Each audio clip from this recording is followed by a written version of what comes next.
Well, I think this call for a national message sometimes gets overblown. I think this really comes down to hand-to-hand combat. And it's where the person who's actually running in that district has to meet the voters where they are. And so I do think that, where those issues do come about, those candidates are speaking to those issues itself. And the other issues up there that are also resonating is the issue of abortion and really reproductive rights. We know it's also polling very strong in terms of exit polling as well. Now, Tom, to you, most Democrats would agree they're struggling on the economy. I mean, it's hard to overlook inflation at a 40-year high here. Voters trust the GOP more when it comes to that. So what is the Republican plan to tackle inflation? So I think it's clear that the Republicans certainly have the momentum going into tonight. And, if you're like me, you're glad that we're a few minutes away here on the East Coast to having some normal commercial programming. Maybe some Dorito commercials and Mr. Mayhem would be nice for a little bit. But when it comes to messaging, I think what the Republicans, need to prepare for and are prepared for is governing in a new majority with the House and the Senate and in a divided government, which they have done in the past, but tackling and focusing and messaging the issues that are most important to the American people. Number one being inflation. So how do you address that? You got to reduce spending. You got to provide some tax relief, tax reform, focus on crime, securing the border, national security. Those are the issues right now that independent voters in particular are focused on. It is really about security, personal security, financial security, and security of the future. Yeah, independent voters certainly could change the outcome of this election. Joe, this election cycle, also a lot of voters, they're seeing GOP candidates as an extension of Trump, many even relying on his backing to win their nominations. So have we ever seen a politician that has a strong hold on voters the way that Trump has and still does? Certainly, I don't think over a party that Trump has over the GOP. And I think that is disturbing in many respects. A lot of the people that he's backed were either at the 1-6 attack on the Capitol or supported it, many election deniers. So it is remarkable, unfortunately, the hold that Donald Trump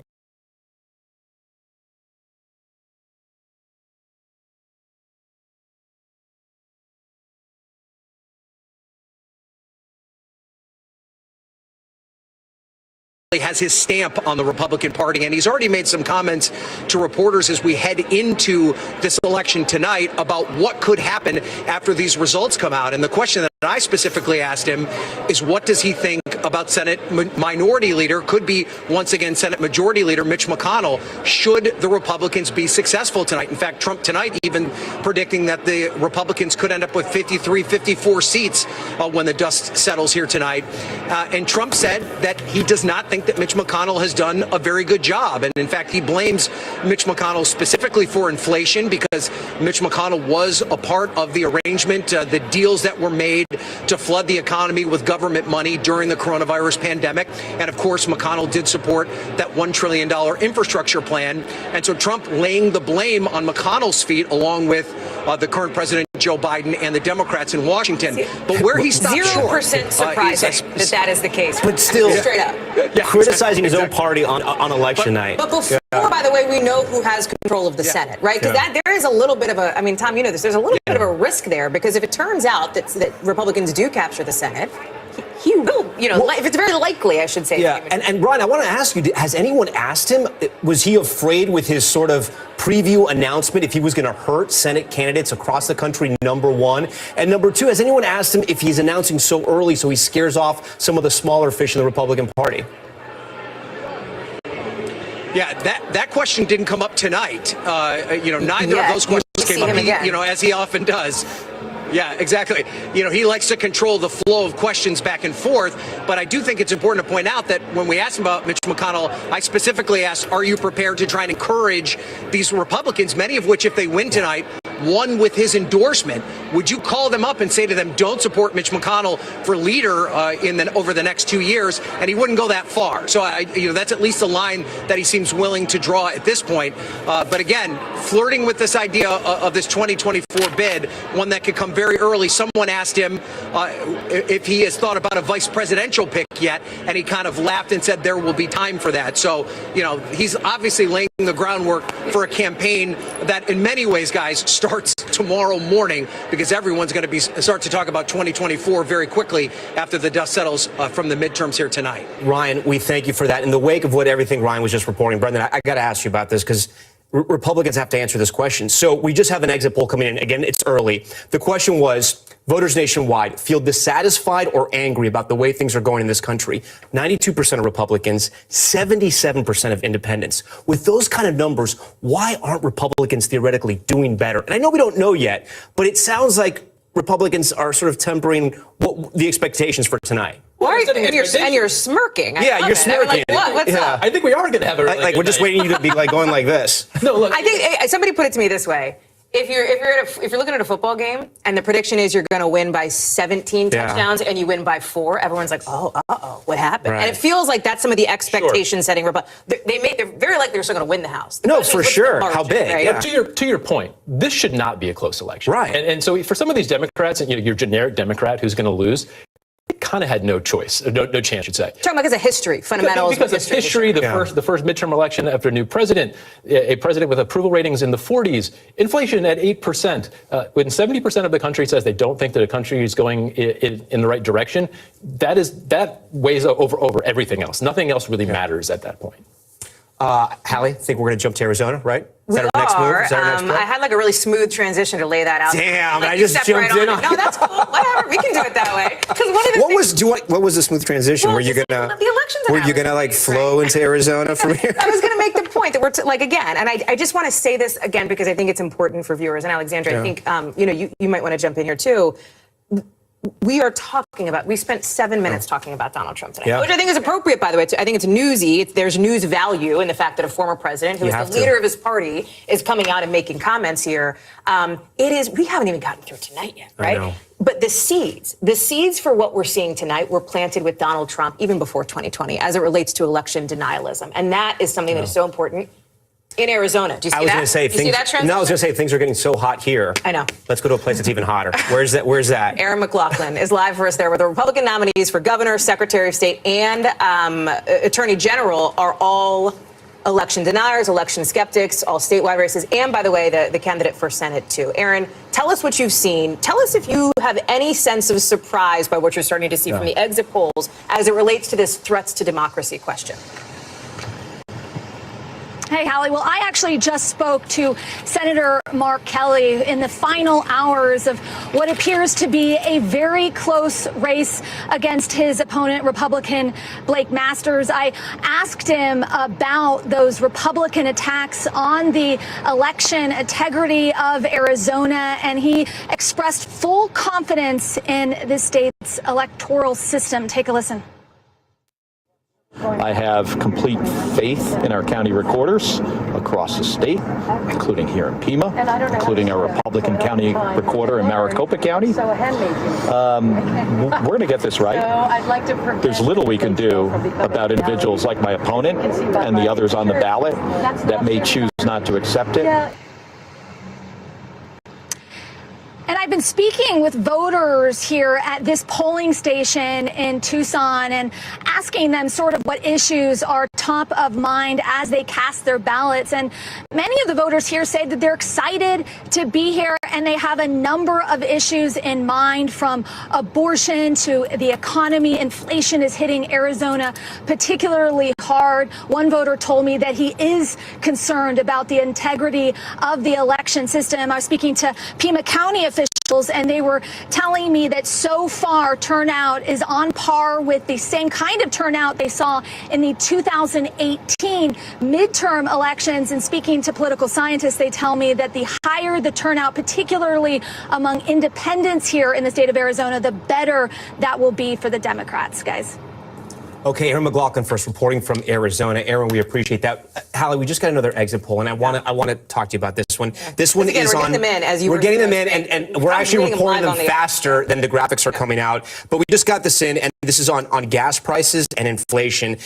but specifically with Latino. So the question was, inflation caused severe hardship. For white voters, 18%, black voters, 21%, Latino voters, 29%, the highest group. We were just talking about this. You were telling me this is what's affecting your family every single day. And so you're not surprised by any of this. That's right. I mean, rent has increased by 7.2%. When you look at electricity prices, they've gone from 15.5%, groceries 13%, gas prices 18%. This is what's on top of voters' minds. And I think that it's a huge opportunity for Democrats to really reclaim that we are the party of the working class. What was that conversation like, though, with your Democratic colleagues when you're saying, hey, listen, my family's experiencing this. Okay, this is the real issue here. We need to start talking about this more. Was there pushback? Or? Well, I mean, you know, I'm a young person, right? I'm 27 years old. A lot of the colleagues that we speak to are sort of the progressive flank, the Justice Democrats that are in Congress, like Alexandria Ocasio-Cortez or Ayanna Pressley, Ilhan Omar, all of the sort of the squad that's in Congress, and they have been championing this issue. I think that in the final 3 weeks, Democratic leadership has sort of stepped it up, talking about abortion, talking about democracy. And I think that we have an opportunity to connect that fight for democracy, the fight for abortion, with the rising costs of inflation and the fact that, you know, Republicans are doing the circus, using divide and conquer politics to really pit Americans against each other, while corporations have jacked up the prices on groceries, on rent, on all of these other things. And so I think that our Democratic colleagues are hearing it. But again, the sort of timing has been really critical in these final 2 or 3 weeks. We'll see if it's too little or too late. The same exit poll talks about not just gas prices, Tom, as it relates to Latinos, but also just inflation overall. Latino voters twice as likely, more likely to say that inflation caused them a severe hardship. Nearly twice as likely to say this as white voters here. You know, as you're talking about, potentially a worrisome sign for Democrats, but also, Brendan, you know, messaging for Republicans here. You don't have to message so hard when somebody's doing their grocery budget for the month and it's like, oh man, I'm coming up short, right? That is really affects people. So this is fascinating because this is something that I heard from Republicans working on a lot of races, that they do think there's a huge opportunity to go into Latino and Hispanic districts that Republicans usually have no business winning, because I'm thinking of some of the Texas, South Texas. So in South Texas, there's three seats in the Rio Grande. Yeah. So Mayra Flores, who won a special election, Democrats sort of conceded the race. It was just a special. She was only going to be in for a few months. They'll just take it back. This is a seat that Joe Biden carried by 17 points, and they feel confident that she can win again. And there's seats like this in the Central Valley of California, in Colorado, in Las Vegas, where these diverse areas, they're getting hit by inflation just as hard or harder than a lot of other places. Yeah, and I think that's why it's critical. Instead of, you know, I think the Democratic apparatus has not invested as heavily as we could have in South Texas and other places. It doesn't mean that we're not trying, but I do think that there is room for improvement, especially on investment, and particularly not just I think Democratic leaders at one point a couple of weeks ago were talking about how inflation is a global phenomenon. Well, yes, but we need to connect what we're talking about to what's happening in real people's lives, which is the economy right now. It's people are feeling hurt at the kitchen table. And so I think Democrats are going to your point, historically, it's always would have been a hard night for us. But I think that, it will especially be close. And I hope we learn this heading into 2024, because that's what the Republicans are thinking about. Yeah. They're laser focused, as you mentioned, on Donald Trump and making sure that, We want to bring in somebody who has been standing by for us, keeping an eye on these exit polls, doing some reported analysis here, as we are now just minutes away from these key polls closing. 5.5 minutes to be specific here. Matthew Dowd is joining us here. Speaking of Texas, I believe he is posted up there in Texas. Matt, it's really good to see you. This is your sort of first appearance tonight. We've talked through in the last 55 minutes a lot based on some of the new data that Tom is all over here that we've been seeing coming into us in this exit polling here. What is surprising you? What is not surprising you? Well, one thing that I guess isn't surprising me, because I've been trying to say this for 6 months, is that there doesn't seem to be any red or blue wave in any of the data so far. And we'll obviously know more as election returns come in. But it seems to be very much in line with the last NBC poll, the president's job approval and all of those other issues, which had that last NBC poll had the Democrats up by 1 on generic ballot. It looks like we're going to have a long night with no red wave, as many had predicted, and all the models I think had assumed we were going to be in. A red wave is what happened in 2010 when Republicans won by 7% of the popular vote. It's what Democrats had in 2018 when they won by 8% in the popular vote. And it seems to me, from looking at the data, Real quick, because, you know, this was what you did. This is your bread and butter, messaging and crunching numbers. It's so early in the night. How can you say that with so much authority? Explain that to our viewers. Sure. One I can say it is looking at the vote turnout.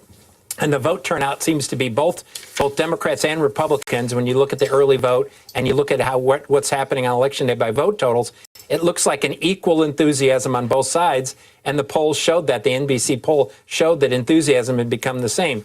Number two is the president's job approval in these exits match his job approval in the NBC poll. So it's not what many Republicans had thought, which was an overwhelmingly negative audience. It is much more sort of nuanced than it was before. That, to me, shows we're going to have a very long and split night.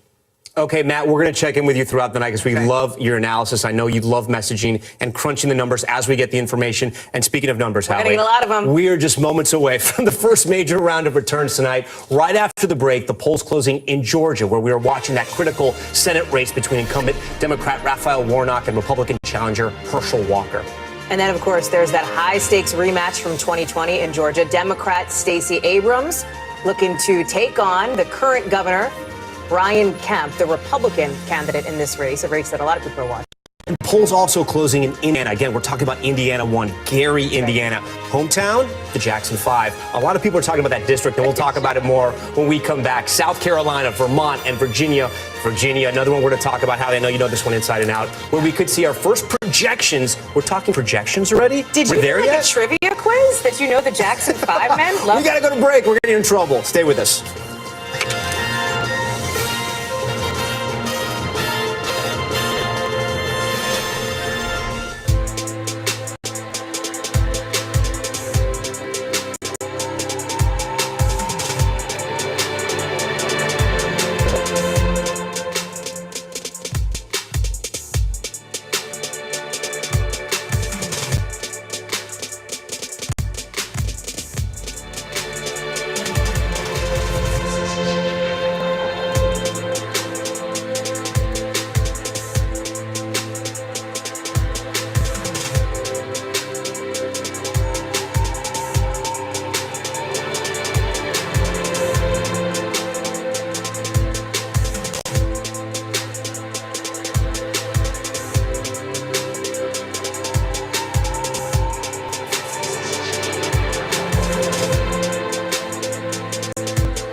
All right, welcome back. It is 7 p.m. here on the East Coast, and we've got some big news this hour. Polls now closed in 5 states. Let's run through the boards here, and let's take a look at what's going on in the Senate first. You can see the Senate race in Georgia there. Raphael Warnock, Herschel Walker. Obviously, listen, we don't know what the polls are saying yet. Indiana Senate is one we're looking at. Polls are closing in Indiana, where Republican incumbent Todd Young is up against Thomas McDermott. And by the way, we are projecting our winner, our first this projection early, of 7 the o'clock evening. on the dot. Todd Young there, the incumbent Republican. Listen, this is not a shocker. It is still a projection. It's our first one. There you have it. Let's look at Kentucky. The Senate race there, as we pull up that board, Charles Booker, the Democrat, with Rand Paul. Plenty of votes still to come in yet, so we're going to watch the vote coming in. Yeah, only 4% there. It's good to highlight that. Okay, South Carolina, let's move on now. The incumbent there, Senator Tim Scott, who projected winner. We have another one already, the projected winner there, and some already talking about him as a potential presidential candidate in 2024, even vice presidential candidate. We move on now to Vermont. Let's see how the Senate race in Vermont is shaping up right now. Too early to call. Peter Welch, Gerald Malloy, both men running for that open Senate seat right now. We'll see what happens there. And a reminder, the Senate split 50-50 coming into tonight. All Republicans need is one seat, but it's going to be a tough race. So many battlegrounds we're watching tonight. That's right. Senate, House, a little bit of a different picture, right? Republicans need a net flip of 5. You can see where things stand right now. We will see how the night goes. We're especially going to be looking at a couple of races in Virginia, including Virginia 2, where Democratic incumbent Elaine Luria is up against Jen Kiggins. This is one that is considered a bit of a bellwether here, right? Two veterans going up against each other. That's right. And remember, Abigail Spanberger, the Democratic incumbent, another one who came in on that blue wave in 2018. She is in a tough fight against Yesli Vega, who has seen big guns in the Republican Party come in and campaign for her in a race that Republicans think they have a real shot at. And Tom, again, big time bellwether here. If it turns out we're seeing Yesli Vega do really well, maybe that tells us Republicans are going to have a big night. And then there's Indiana too. You love Gary, Indiana. Here's another one. Yeah, that's right. Rudy Ackerman, Paul Sturry here in Indiana too, we're watching. But I think we should take a minute and say the reason why we're watching Virginia, also suburbs and exurbs, and a lot of people like Chuck Todd, who we're about to hear from, are saying this race, especially the House races, are going to be decided in those suburbs and exurbs. So we'll be watching them closely. Here we go. This is a big one that we're watching here. The race for governor in Georgia. Way too early to call. Only 1% in. You can see Stacey Abrams with a massive lead, but it's because 1% is in, and that's probably just a very blue district where she's winning. So we're talking Georgia. Let's take you there because Gabe Gutierrez is there live. It's a state that's pulled headlines in these races. We just ran through them, right? Governor, Senate, etc. Gabe, walk us through. Polls are closing now. You know, can I just tell people, I watched you 12 hours ago live in the Today Show. You had a line of people streaming into that polling place behind you. Now it's closed, right? No more. Yeah, that's right, Hallie. So the polls just closed a few moments ago. As you've been reporting, we had seen a steady stream of voters to this location and others really throughout the day.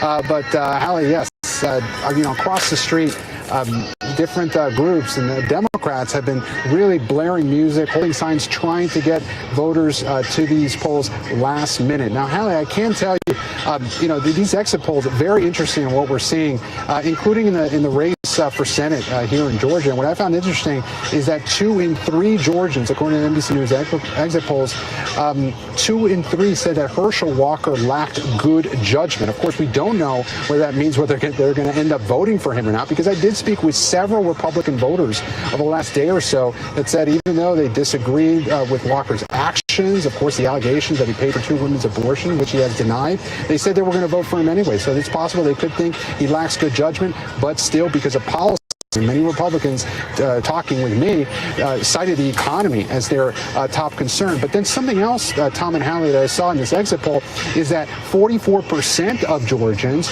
viewed as Raphael Warnock as, quote, too extreme. And that does signal that at least some of Herschel Walker's ads may be really influencing, may have hit home for some of these voters, as they do view him then more extreme than Herschel Walker. So the big question will be how this plays out over the coming hours. Again, polls just closing here in Georgia in this critical Senate race that could hold the key to control of the Senate. And this is one we have to say it, Gabe, because it's important.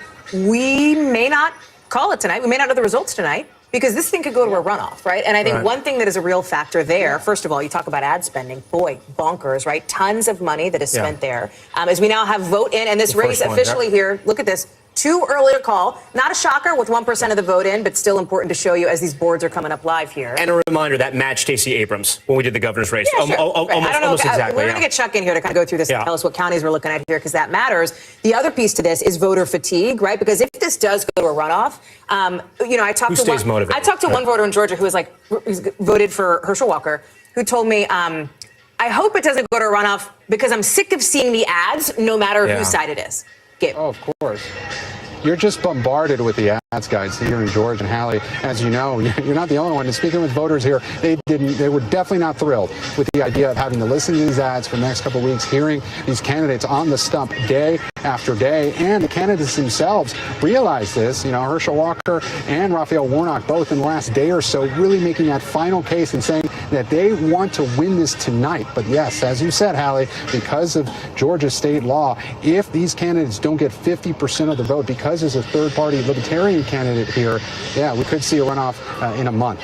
All right, Gabe Gutierrez, and we should say in the hours to come, we have exit polling data on Georgia. We asked the question, when did you make your decision on the vote? We'll see if those Raphael Warnock ads and also those two women coming forward, how they affected Herschel Walker. We want to head to another big battleground state, the state of Florida, the great state of Florida, where the heartbeat of the Republican Party is getting stronger and stronger. It's a battleground, Haley, but it has definitely changed. It's getting more and more red than purple. Yeah, definitely. Polls have just closed for the majority of the House races, but it's the governor's race that could give us clues into who's on tap for the 2024 presidential field. Ali Vitale, one of our good friends from our Trump campaign days in 2016. Right. She's in Tampa at the Ron DeSantis watch party. And, you know, Ali, I'm sort of fascinated by the DeSantis world and who's at that party, because people who initially started loving Ron DeSantis, it's because they loved President Trump. And now they're sort of rivals. We'll know in a week or two if they're rivals. What are you hearing? We know that Governor DeSantis was on firm footing when it came to his race.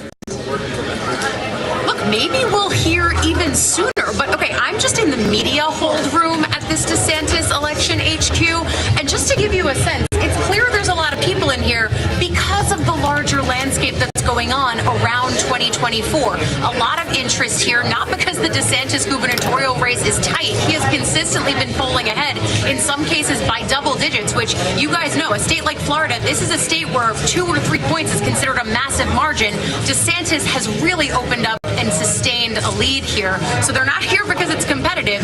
They're here because he could say something tonight in this likely victory speech that gives a sense of where this goes next in terms of 2024. We already know that former President Donald Trump is teasing an announcement in just a few days, but we could see the kickoff to 2024 squarely in the 2022 calendar. Hallie and I were joking about this over on her MSNBC show, the idea that I'm not sure if this is my last live shot of 2022 or my first live shot of 2024, because that's very much the sentiment on the ground here in Florida. People are looking at what's in front of them, but also what could come next. So the other piece of this too, you know, there's the governor's race there, as you talk about here. There's the Senate race with Senator Marco Rubio up against Congresswoman Val Demings.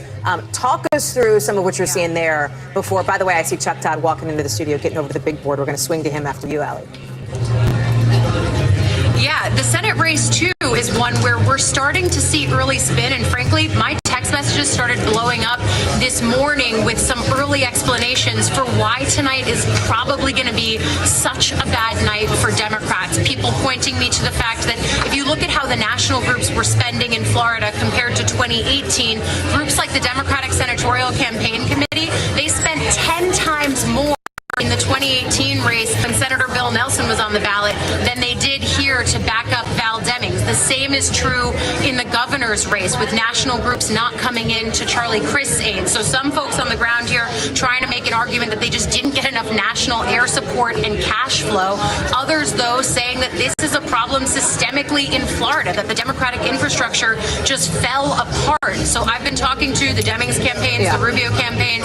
Both of them feel good, but at the same time, again, in the same way that DeSantis has had a consistent lead, Rubio has had a consistent lead here. And it all speaks to the larger trend that Florida is looking much, much more red, and solidly so. Tom, you know this. You know Florida well. Miami-Dade. Everyone's going to be watching that tonight. Yeah, to see if they turn that trend. Okay, Ali Vitale, one of our campaign warriors and also an author. We love all of her reporting. Ali, we thank you. We want to get to Chuck Todd now. Chuck, if we can start in Georgia. Again, we only have 1% reporting in Georgia. We have. But I was looking, it's Atlanta, it's Fulton County, where it looks like a lot of those votes are coming in from. Of course. Look, the thing that I care about right now is that number. Yeah. Right? Yeah. What's Mr. Oliver getting, right? That's a pretty low number, okay? Sitting there at just 1%, which means the potential for somebody to get to 50 is there. You know, if this were in the 2 to 3 situation, you know, I would have questioned that a little bit. And here's something else I want us to show here is that I want to go back and forth between the governor's race and the Senate race a little bit here. Okay. So the Brian Kemp ticket splitting. exactly. Brian Kemp raw number is at 109,554. The Herschel Walker number is at 93,170.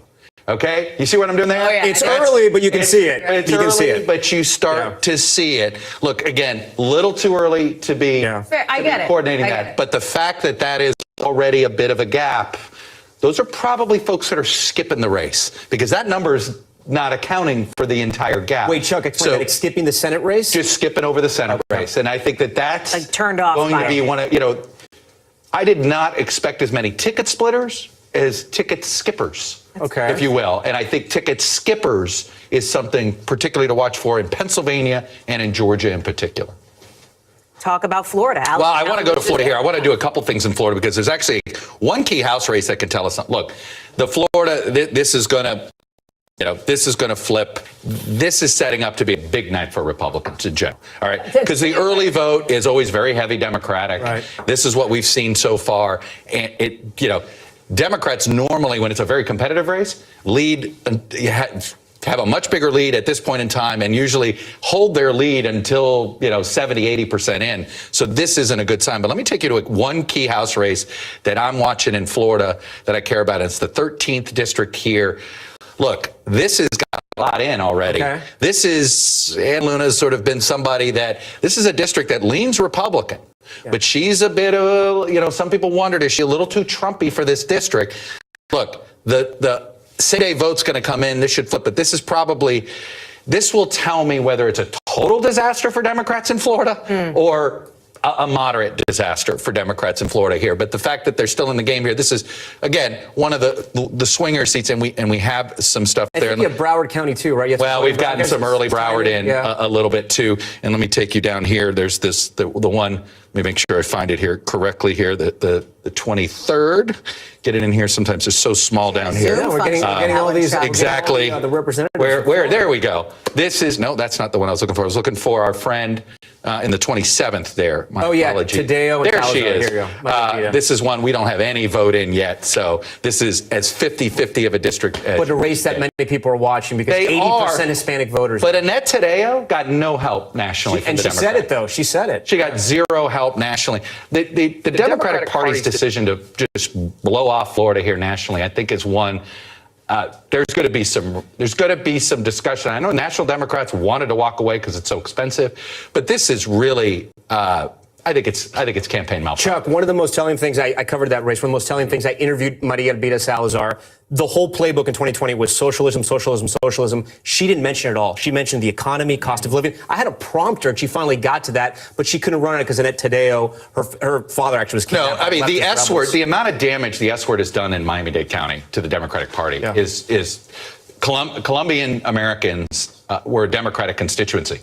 They're not anymore. And how you know it? It's that district. Do all the new residents affect Florida? Did they think those races? There's not that many yet. Well, look, yes. And I always I take people, I'll show you where to go when you want to look where the new residents are. It's always in here in Central Florida. You know, you get them in here in the inner Sumter County, of course, the villages.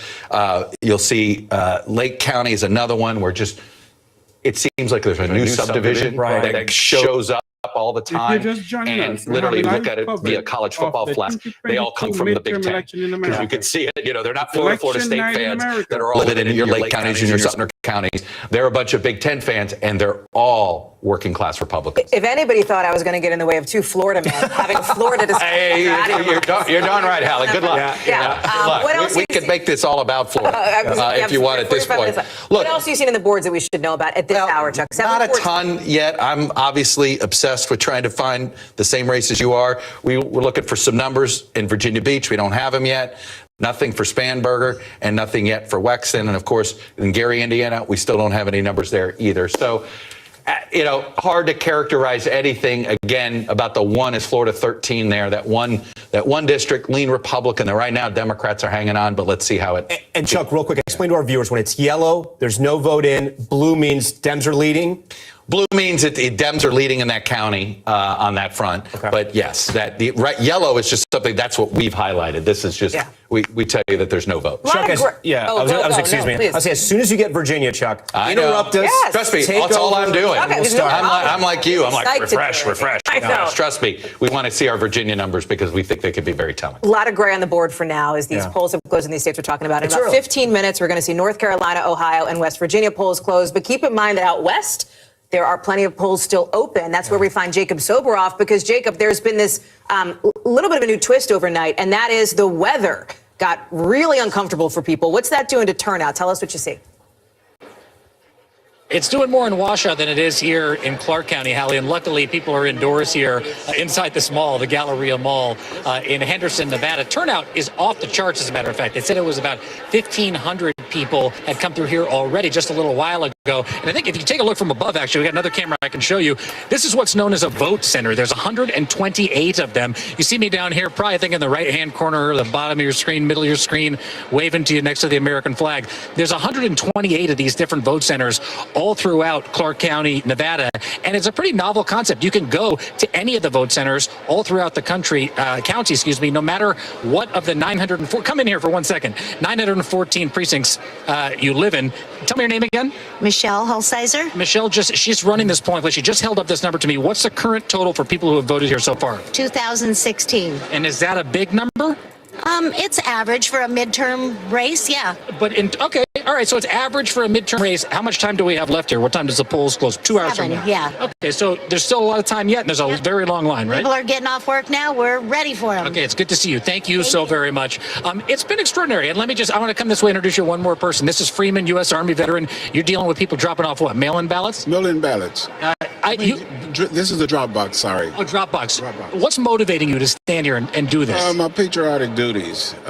Volunteer for the service, and I can't stop. Every time there's a chance for me to do something to represent my country, I have to do it. It's an amazing thing. Well, God bless you. Thank you. Nice to talk to you. Really appreciate it. Hallie, Tom, I want to show you one more thing. So if it's average turnout for a midterm election, we got a long way to go. And by the way, Merry Christmas in this mall to everybody. I know it's a little bit early, but they got the Christmas tree up. At least it's after already, Halloween. as they should in a good mall. Yeah, exactly. And happy Hanukkah, too, to my people, I should say. Over here, this is part of the line. The line snakes all the way around, comes in here, and then from this room, check this out. I talked to Joe Gloria. Some of us were talking about this. Boy, we are in an election season. You like this? Check this out, Hallie. I was talking to Joe Gloria, the Clark County Registrar. And he was concerned this talk about integrity, and people questioning integrity of the election was going to turn people away from the polls. Well, he says the elections are fair, accurate, safe, and secure. These people must believe that also, because they are showing up. The line stretches all the way down this way, comes back this way, and goes all the way out to the door. You asked about the weather. It's pretty inclement outside, but that hasn't stopped all these people from coming. How long have you been waiting in line? Not long, a half hour. Half hour. If you got another hour to go, you're going to stick with it? Oh, yeah. What's motivating you to stay here? I'm an American. You have to vote. She's an American. And you know what? State law, I can't talk with people about politics in line, but I can talk with people about what they're doing here and why. And honestly, I just get the chills talking to you guys. It's an cool. amazing thing it's cool to see people voting. It is. And Hallie, just one thing important. We might not know the results out of Clark County for 10 days because that same state law that says I can't talk about people's politics in line says they slow count the votes here, especially if it's a close race. And so in order to certify it, they're going to take the full 10 days if they need to. So we may very well not have a result out of here tonight for another 9 days after that. Jacob, I want to make sure you hit Cinnabon before you wrap up tonight. You may need it. On a serious note, I'll bring you one back, Tom. On a serious note, John Ralston, covers Nevada inside out. He's actually saying Clark County looks low at this point right now. He just tweeted that. So we're going to have to wait and see. Jacob, I'm curious. Inflation is so high in Nevada. Unemployment very high in Nevada as well. We know the service industry was hit so hard with all the pandemic restrictions. I'd love if you could do what you just did, but could you ask those voters in line what their top issue is? I'd love to know that, because I think the Senate's going to come down to Nevada, to be honest with you. Yeah, don't get me in trouble, Tom, because I can't talk politics. But, guys, what's the number one issue that's motivated you to vote? Tom Yamas wants to know. Okay, abortion. So there you go. Hers is abortion. These people seem busy on their cell phones. Let me talk to you, Tom, though, about inflation and the economy here. This is a mall, after all. Come with me. And I was actually surprised to see so many people here. But it actually feels like there's more people, not joking, here to vote in the mall than there are to actually come and shop in this massive mall. And I think that that's a sign of the times here, because you know that Nevada in particular, Las Vegas was hit hard during COVID. They'd have a slow comeback after COVID. And I think that the fact of the matter is, with unemployment near a nationwide high here, with inflation near a nationwide high here, you've got a lot of people who are very tight on cash. And that also, when I walked the neighborhood with that very powerful culinary workers union for 2 days in a row over the course of the weekend, that was the issue that we continue to hear time and time again. I cannot afford life in Las Vegas. And there is no doubt about that that's motivating people to come out here. Jake, real quick, can you give a shout out to your photographer who follows you running around? Scott Killian, the legend. Craig Nielsen is here as well. Arnie Hakela. Arnie's there. You're there, Arnie's there too. It's that mobile team that Jacob's got. It's amazing. All right, Jacob, we love your reporting. Thank you. Thank you so much, sir. So listen, we have teams everywhere, right? Posted up, not just out west, but back east too. We saw those Georgia polls close. Again, I want to let you know, we're waiting for Ohio. We're waiting for North Carolina. We're going to talk more about those races in a second. We just hit Georgia, though, right? And this is one you're going to hear a lot about it tonight. Blaine Alexander is there. Polls have closed. We haven't obviously projected anything too early. Too early, I think, very reports early, are. right. But Blaine, give us the quick sense of where you are, and then we want to look ahead to what's happening in the next 10 minutes. You know, guys, polls are closed here in Georgia, but what we've seen all day looks very different from what we just saw with Jacob. And that's because here in Georgia State's office, they just gave us a briefing in the last 10 minutes. 2.5 million people who cast a ballot early. Today, we're looking at about 2.5 million people who cast a ballot early. Today, we're looking at about 1.7 million people or so. So that's why across the state, when I've talked to different sources with groups with both campaigns, they saw very short lines across the state. Now, I'll get to how each candidate in the Georgia gubernatorial race is kind of spinning that in the next few. Go ahead. We're going to be rude. I'm sorry, but it's because the only thing that we would talk over a reporter for is a projection in a race. And we got to get to that to viewers because we have one in Kentucky here. Let's pull up the board here because NBC News is making a projection here. I believe it was Rand Paul in Kentucky projecting him to be the winner there. Again, not a shocker. He was expected to win. It wasn't a toss-up. Right. But here, I think by my count, Tom, so far we have 3 projections in the Senate. None of them are shockers. You can see the board here. Not much vote in, but our decision desk is confident that this is the call. So that is the projection. And along with another southern state, South Carolina as well. That's right. Plus, I think Indiana was the other one. Indiana, yep. We've got more races coming up here in the next couple of minutes. I want to bring back in 2 super smart reporters who are joining us here on set, who know these campaigns in and out. Tara Palmieri from Puck, Eugene Scott from the Washington Post as well. Tara, I'll start with you here. You were watching Chuck at the big board. We were looking at the numbers. We were looking at the vote count that is in so far. What's standing out to you? Well, I mean, it's still so early. I mean, I'm looking really closely at how Senator Marco Rubio does because he's never actually broken 50% of the vote. And if he actually leads Val Demings by double digits, I think that shows that we're going to have a red wave.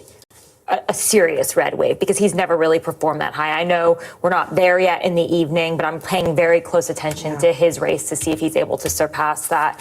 And I think just, overwhelmingly, it just looks like this election is a rebuke on the incumbency. And we're seeing that if the fact that inflation is still more important to voters than abortion signal to me that these races will be tight, but that Republicans will end up being the victors in the end, even if it's only by a small margin. Eugene, are you surprised about the number of people voting in Georgia? Because it wasn't too long ago that President Biden and the White House was campaigning hard against the changing of election laws in the state of Georgia. And yet we just heard from Blaine there, early voting's up. It sounds like in-person voting is going to be up as well. Are we surprised by that? Not at all. I covered Georgia, specifically the Senate race. And as you all know, it's been a very newsy race. Well, that's the understatement of the evening. Sure. Right? Absolutely. And people have very strong opinions about the direction of Georgia. And we have 2 main candidates who would be taking it in a very different direction. And so I think people have been very vocal about, I am against this, I am for this, and I have to show up to make my voice clear. What do you think about Chuck's theory about the what did he call it? The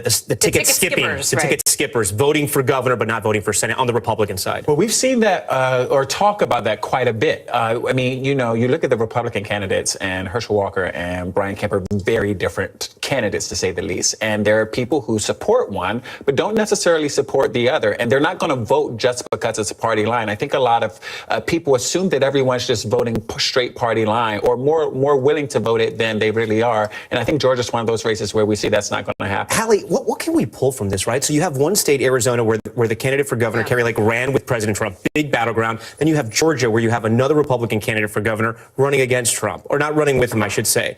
It shows how fractured it is, right? Sure. Also, Georgia was anomalous, right? I mean, Georgia's a bit of an anomaly, and we saw that. We saw that with Brian Kemp. We saw that with Brad Raffensperger in particular when it came to those primaries. So we saw that Georgia voters were more willing to buck Donald Trump specifically, even with so much, Terry, there's so much attention on that state from the sort of MAGA, the Trump wing of the Republican Party there. So I don't know that we can extrapolate like a ton other than that, right? The Georgia voters are kind of an exception in some of these instances here. Right. I actually wonder if either Raphael Warnock or Herschel Walker will actually get to the 50% threshold tonight.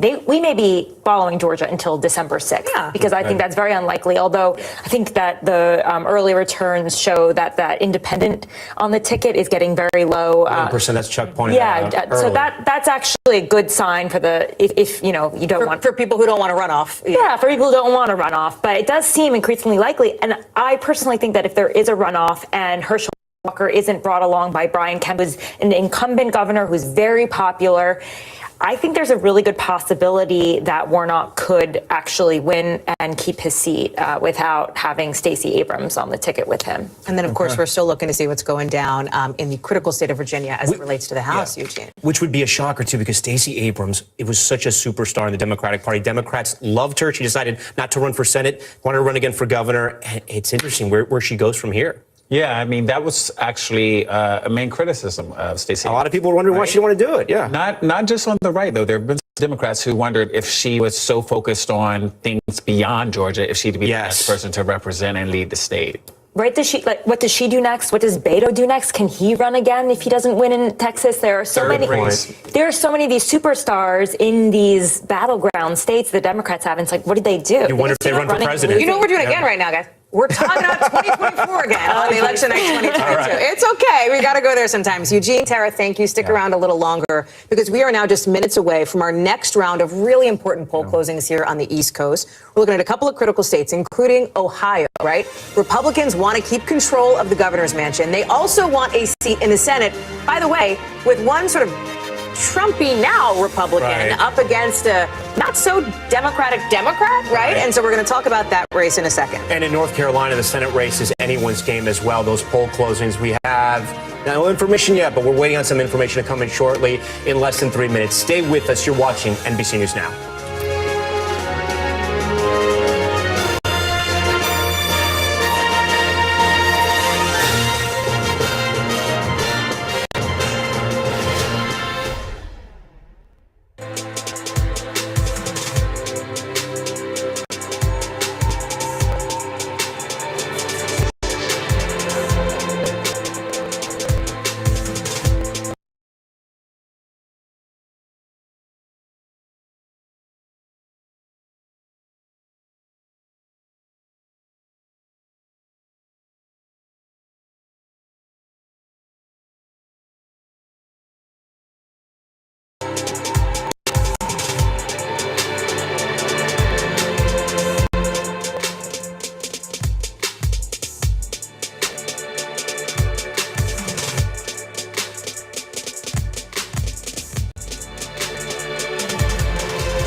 The big variable, the storm surge.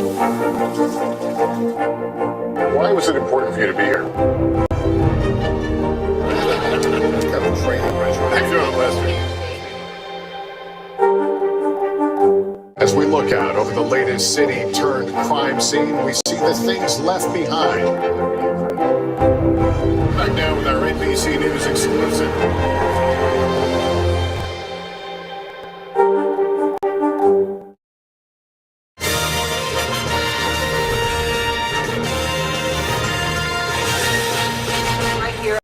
NBC News now. 7:30 on the dot. Yeah. Actually, 9 seconds past. Means polls have closed in 3 more states here on the East Coast. Yeah, a lot of news to report. Let's begin again with the results in the Senate. We want to start with Ohio, a tightly contested race here for retiring Senator Rob Portman's seat. You can see it there. You can read it just like we are. This is the first time we're seeing this. Too early to call there. Representative Tim Ryan against J.D. Vance. We're going to be keeping watching that one. North Carolina Senate as well. Ted Budd here.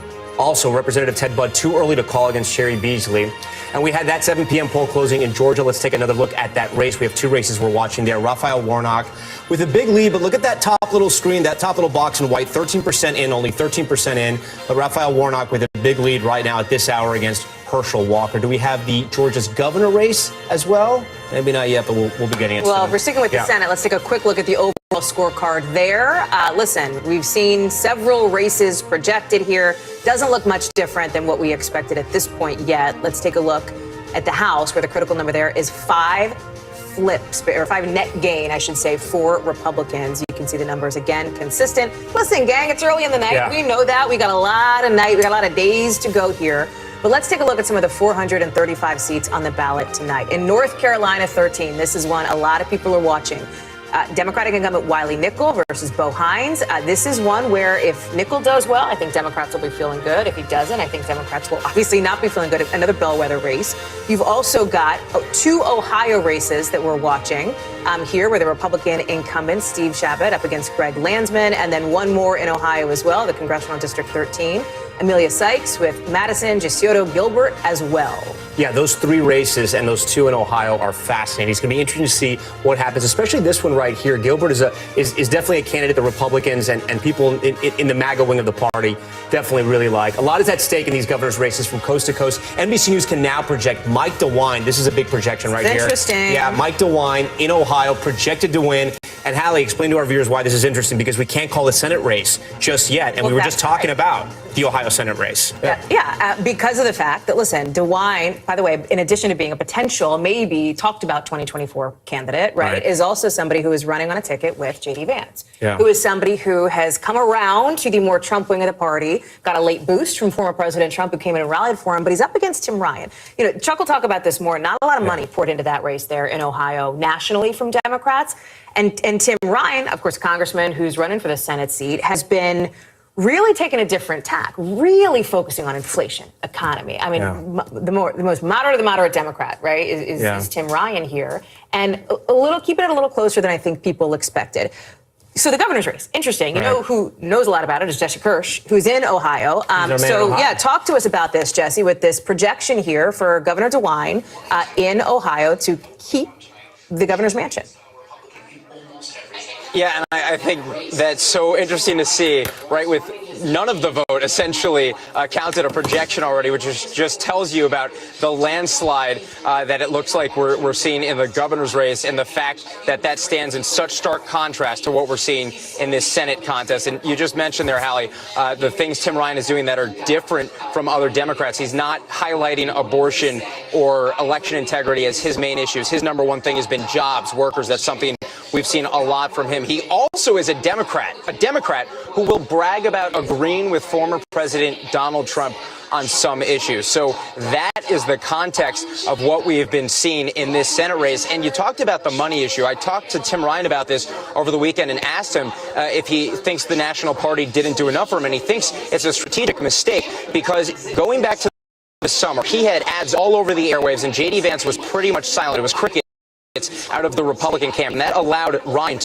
steer the narrative on television and the advertisements that voters were seeing. Well, then Vance gets an infusion of cash. He's able to push back on that narrative, and Ryan thinks there was a momentum that he had that could have helped push him all the way over into victory. And so we'll be seeing at the end of the night if there's any remorse from the campaigns in terms of how the strategy was played out. That's what Tim Ryan's doing. J.D. Vance first will tell you that what Tim Ryan portrays himself as doesn't line up with his record. And above else, both of these candidates are trying to portray each other as tied to their party leaders, whether it be J.D. Vance, someone who will just do what former President Trump wants, or Tim Ryan doing just what President Biden or Speaker Pelosi wants. That is the perceptions these two are putting out there, and they call each other extremists. So clearly there's a play for moderate, probably Republican-leaning voters, because remember, this is a state that voted twice for former President Trump by about 8 points.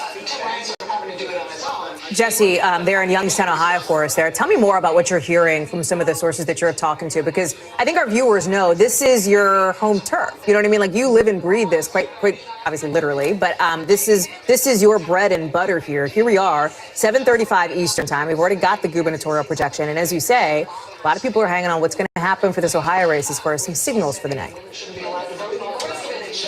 Yeah, and by the way, Youngstown is at the heart of Tim Ryan's congressional district. So these are the people, the voters, who have known him for a long time and know him really well. One thing that stuck out to me from someone we interviewed earlier outside of a polling location, I asked him what he thinks of when he thinks of Tim Ryan. He said his parents always think of Ryan as pro-union, so that plays right into what Ryan has talked about in terms of being an advocate for workers. But he also said Ryan is someone who he sees as a flip-flopper, and that is something that Vance has tried to tie him to. Now, this voter did vote for Tim Ryan. Again, we are in a Democratic leading area. We are in Tim Ryan's district, so that's not surprising at all. But I think that's interesting that one voter had both of those perceptions. And of course, Ryan would point to Vance being a flip-flopper on something such as support for former President Donald Trump, someone that Vance spoke out against before becoming a fan of and getting his endorsement in the primary here. Now that the polls have closed, I want to just flag for people something we're going to start to see.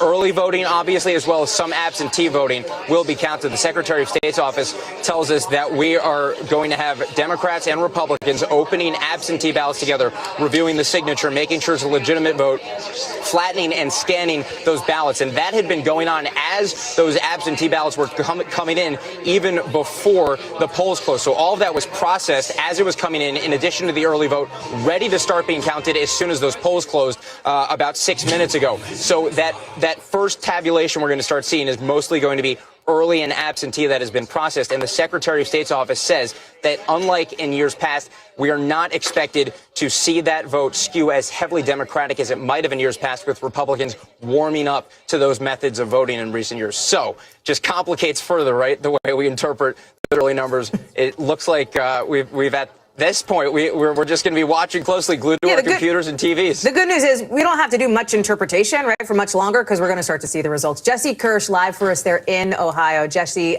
thank you so much. It is great to see you, as I know you have a lot on your plate, too. Thank you, Jesse. Appreciate it. I have now the sincere privilege of being able to toss to my co-anchor here, Tom Yamas, who has made his way to his post. A bit of a preview, Tom, to what folks will see in just about 20 minutes from now, when in Studio 1A you will be working the exit polls for us. We've been talking about the economy in Ohio being such a huge issue.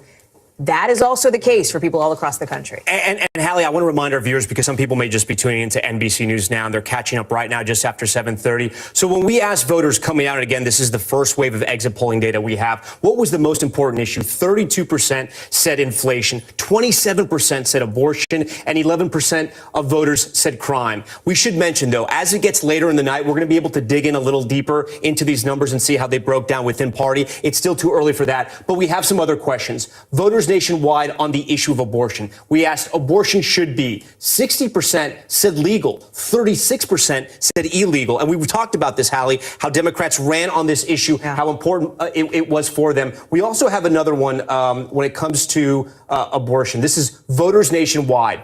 Who do you trust more to handle abortion? 52% said the Democratic Party, 43% said the Republican Party. No real surprises there, Hallie, but these are the kind of numbers that Democrats hope will hold throughout the night, so it's not a devastating night for them as well. What else is standing out to you in the exit polling here, Tom? You know, we have some polling now on inflation finally, and we've talked about this a little bit. Even though this is not great information for the Democrats, it's somewhat positive. The only reason why I'll say that is because a moderate hardship at 60% for inflation versus a severe hardship. But you get 80% saying it's some type of hardship versus no hardship at all. Obviously, that's why Republicans wanted to run so tight on the issue of inflation. And then nationwide, this is really interesting. We talked about this earlier, Holly, but now we have the graphic for it. And this is the number we have to focus on. Those tight battleground races, Latino voters. And I love what Jose Diaz-Balart, our colleague, says about this. He says there's not a Latino vote. There's just Latino voters. I think that's such a good point. It is true. And places like Nevada, Florida, Arizona, Texas, 29% says inflation caused severe hardship more than white voters and more than black voters. Tom Yamas at the big board. Getting warmed up for the night. I know, man. I love to see it. Thank you. So listen, one of the races that we talked about was in North Carolina, specifically North Carolina 13, where you have Bo Hines here looking to, in many ways, distance himself from the person who held the seat before him, of course, was this controversial Republican Congressman Madison Cawthorn. Antonia Hilton is in Raleigh, North Carolina now. We showed the boards earlier. We're waiting on a vote. 10 minutes that the polls have been closed in North Carolina, so we can't extrapolate much, Antonia, but talk to me about, based on the reporting that you're doing in the last few hours here, what your expectation is for the evening, what you might see, what you might hear. So polls have closed in most spots around the state, but actually in a couple precincts, polls are still open. So in some cases till 7:55 and others until 8:30 due to logistical issues that different counties have been dealing with throughout the day.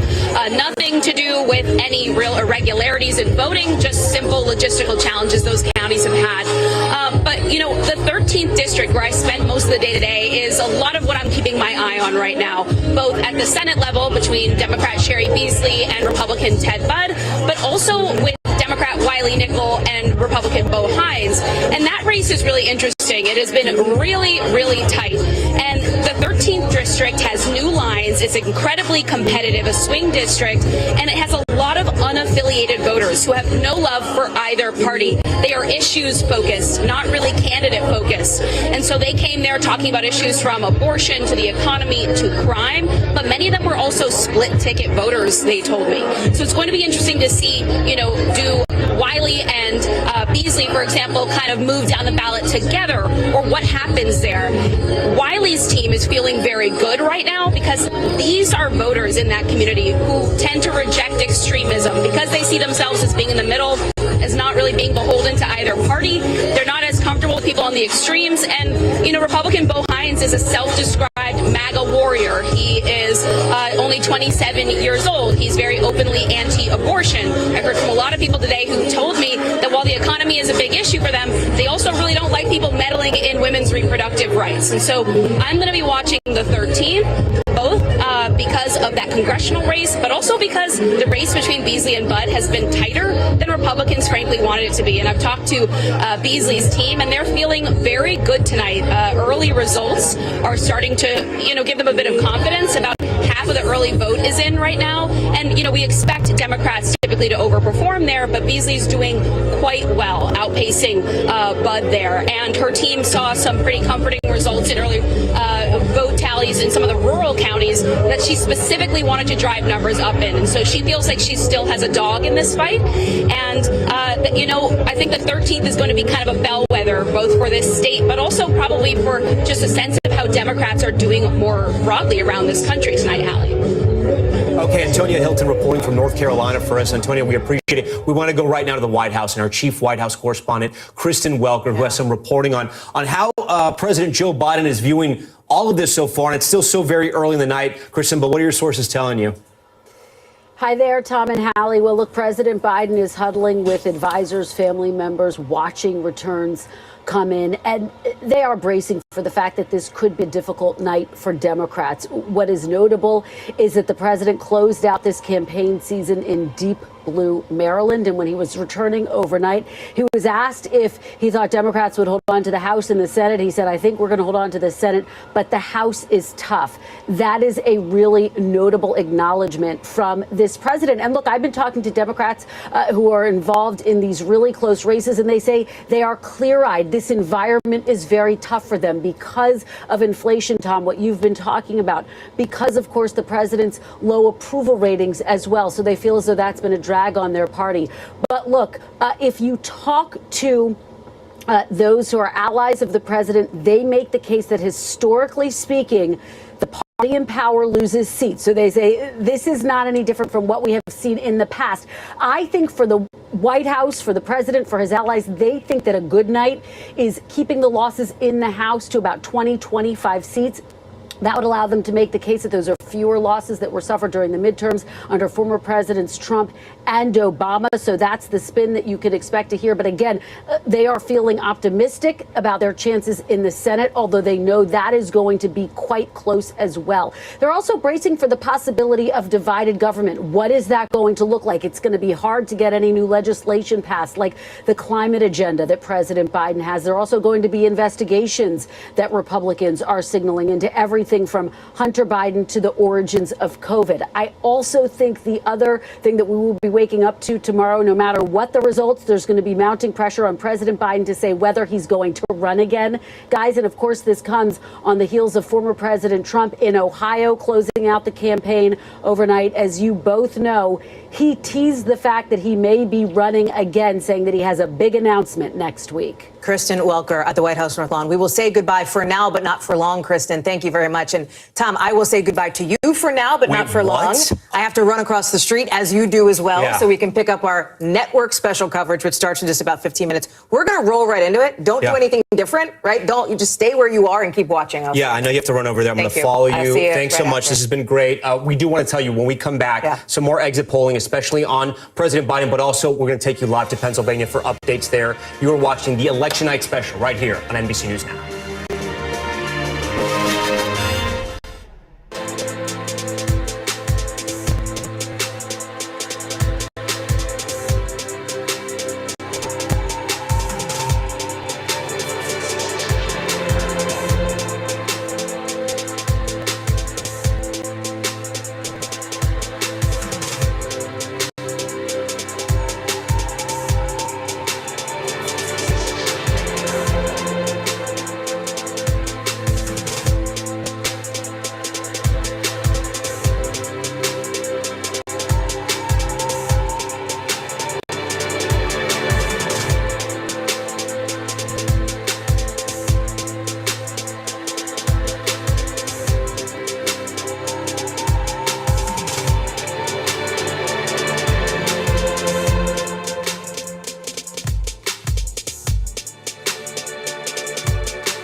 NBC News, streaming free now. The day's biggest political stories with trusted insight and expert analysis. A daily look at the politics behind the headlines. Meet the Press Now, streaming weekdays at 4 p.m. on NBC News Now. Sometimes the news can be difficult and overwhelming for kids to understand, so we've created a newscast just for them. We hope your family will watch Nightly News Kids Edition. Welcome back. A voting bloc we are watching very closely this election are Latino voters. Pew Research says roughly 35 million Latinos are eligible to vote, making up to 14% of the electorate tonight, the second largest racial and ethnic group eligible to vote. And with inflation, gas prices, concerned Latino voters, we're seeing that in our exit polling in real time. We could see a major shift in voting from Democratic to Republican, or at least major gains on the GOP side. Joining us now for a discussion on this are two experts, Abraham Enriquez, founder and president of Bienvenido, and Maria Teresa Kumar, president and CEO of Voto Latino. She's also an NBC News and MSNBC contributor. So, Maria, I want to start with you. You're such a brilliant mind on these issues. There's nothing left to be done, right? The votes are in. Some people are still voting across the country. Did Democrats do enough to tell Latinos, to explain to Latinos what was happening in the economy and to court their vote? Tom, it's good that we're having this conversation because we just got a poll that came out of Matt Barretto's shop at 5 o'clock. And this is the highest that we've ever seen among Latinos supporting Democrats. In fact, 65% of them supported the Biden agenda. That's among the highest of any demographic outside of the African-American community. One of the things that I think is going to be exciting, too, is that it is a Latino that is headed into Congress as the first Gen Zer out of Florida, and he is going to be an incredible progressive ally to AOC. We're seeing another young Latino coming out of Texas. His name is Gregorio Casar, also coming out part of the Democratic Justice Coalition. And what I'm looking for right now is how close is it going to be in District 35 and District 15 in South Texas? Overall, I think that there's always room for the Democrats and any party, quite frankly, to court the Latino vote. But I think it's going to be very close tonight. And we are seeing bumps specifically in Nevada and in Arizona, where the Latino vote is almost at par, as we saw in 2018. The dip is around young Latinos. Are they going to come out and meet those 2018 numbers? Well, Maria Teresa, we showed up the exit polling and how Latinos thought that inflation was hurting them more than both white voters and black voters. How can you be so confident right now? I know a lot of the votes coming in that the Latino vote is going to be as strong for the Democratic Party as it has been in years past. Well, because I have the data to share it with you. I mean, I could tell you that in Arizona, for example, we're seeing roughly about a 5,000 vote lag in the Latino vote in the Democratic side. You're only seeing about a pickup of 1,000 votes in the Republican side. So it's not a big, I would say, neither southern Texas nor Florida is a bellwether for the Latino vote in Georgia, where the Latino vote and the Latino youth vote in particular is above the 2018 levels, as is it in Pennsylvania. And when we're seeing, again, the returns, this is hyperbole, the returns of where the Latino vote was in 2018 in Nevada and in Arizona, it's almost at par.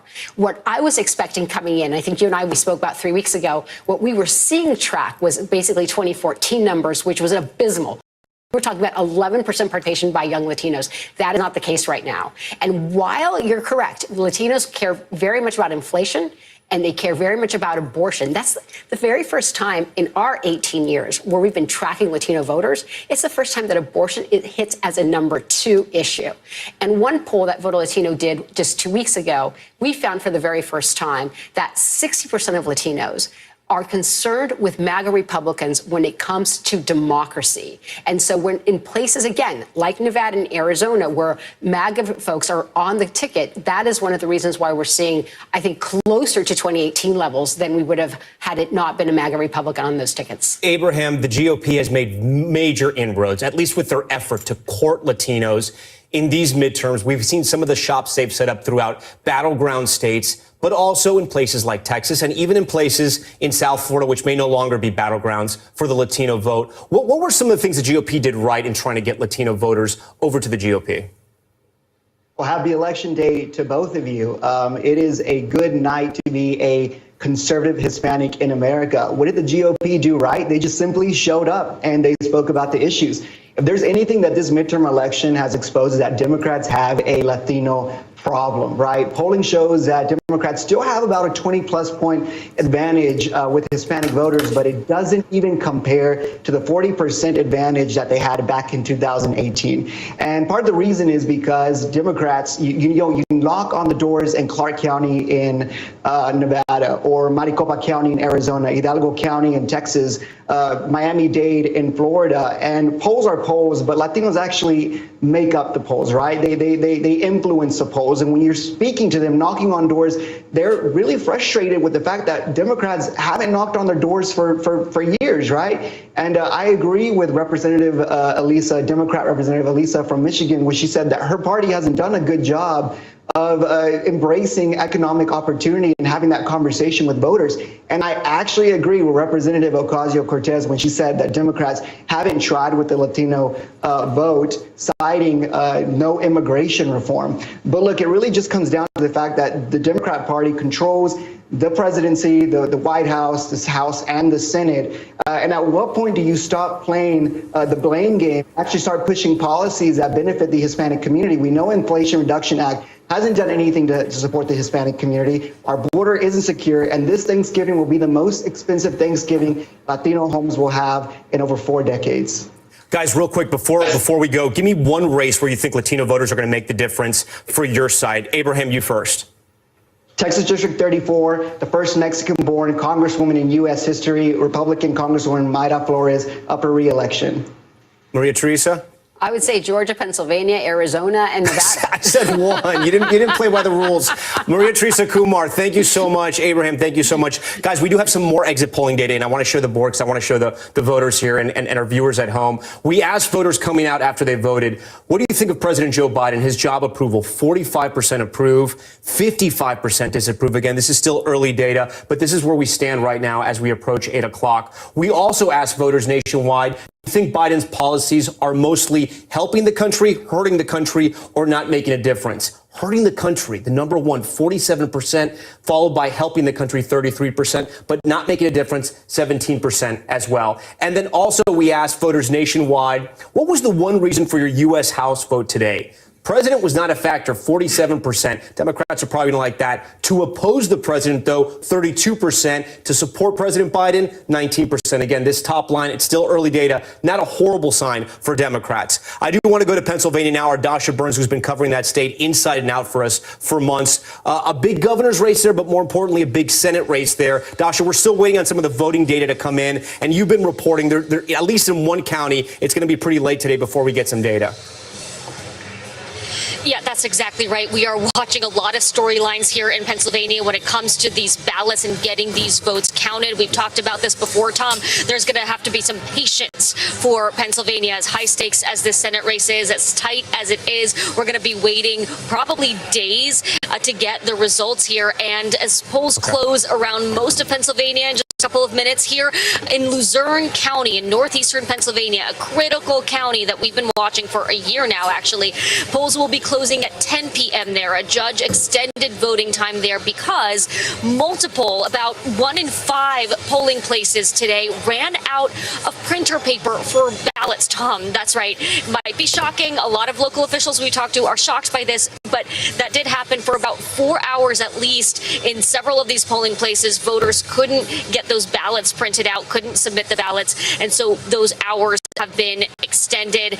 It's going to be a long night here. Not likely to get results out of Luzerne County, not likely to get results out of Philadelphia. We're going to be waiting a while here, Tom. Okay, Dasha Burns with phenomenal and incredible reporting. Dasha, I know it's going to be a late night, maybe a late week for you as well. We appreciate it. Guys, we have about 2 minutes left before we have to go to a break and before we start our coverage at 8 o'clock. Tara Palmieri from Puck, your thoughts almost as we approach 8 o'clock. What surprised you tonight so far? There haven't really been a ton of surprises so far, mainly because the results haven't come in yet. I still think this is going to be a rebuke on the incumbency. But I think what we're going to figure out is if the president's messaging in the final week really worked, if people see democracy, if they see abortion, if they see more of these existential issues as more luxury items, or if they're going to vote on day-to-day issues like inflation, pocketbook, economy, what's going to drive the independent voters out. And I think we're going to see that. Right now, still too early to tell, but my gut says, based on the polling that we've seen, is that pocketbook is going to win the day and democracy just might not win. Abortion was high up there on the minds of voters, which will help Democrats. Eugene Scott from the Washington Post, your final thoughts so far as we approach 8 o'clock. I think I've been most surprised so far by turnout being pretty significant in some places that people thought it perhaps would not be. There have been quite a few polls that said voter enthusiasm. How enthusiastic are you about voting? And it hasn't been as high as it has been in maybe some of the more recent elections. But I think it's important that people realize that for some demographics, being enthusiastic about voting doesn't determine whether or not you're actually going to vote. And so I think we've seen that in some of these states. We've been able to call some Senate races so far. We've been able to call a big governor's race in Ohio. We're still waiting on a lot of data. It's still a very early night. And we've even seen former President Trump live at Mar-a-Lago talking to reporters in an attempt possibly to also make this night partially about him. He announced yesterday that he has a big announcement coming up. We are coming up on those critical 8 p.m. poll closings. We're going to have so much politics for you tonight. We have a huge special coming up at 8 o'clock. We have data coming in from the exit polls. We also have a lot of voter polls reporting, precincts coming in from the several battleground states that we've been doing it. And I will say this, because we actually have a little bit more time before we have to go to this break. Eugene, as I go to you, we haven't seen President Biden tonight. We've heard him talking to reporters. Do you think he'll come out tonight and say anything, or do you think it's going to be a late night and we won't hear from him until tomorrow? I think it could be a late night. I mean, we know that he's been calling some of the leaders in the Democratic Party and encouraging them and voters and staff and some of the, who are at the polls and to express his support and his appreciation. But I think he may wait before he says something. And Tara, former President Trump already trying to make this night about himself. Right. I saw an interview on a right-leaning network, I think OAN, and he was asked, how will you interpret the results? If they're bad, not my fault. If they're good, it was because of me. So I think you're going to get exactly what you think you're going to get from Trump. Classic Trump line. All right. Quick update. I'll be joining Savannah Guthrie, Lester Holt, Chuck Todd, and my co-anchor, Hallie Jackson, who's already over there. Our NBC News special coverage of the midterm elections continues right now.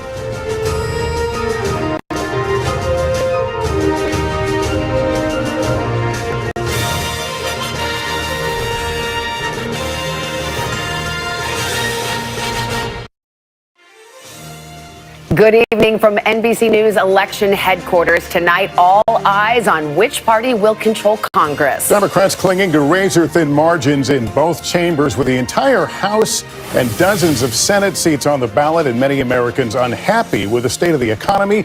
Republicans may be poised to regain power tonight. Election night 2022. Millions of Americans voting at the polls and by mail.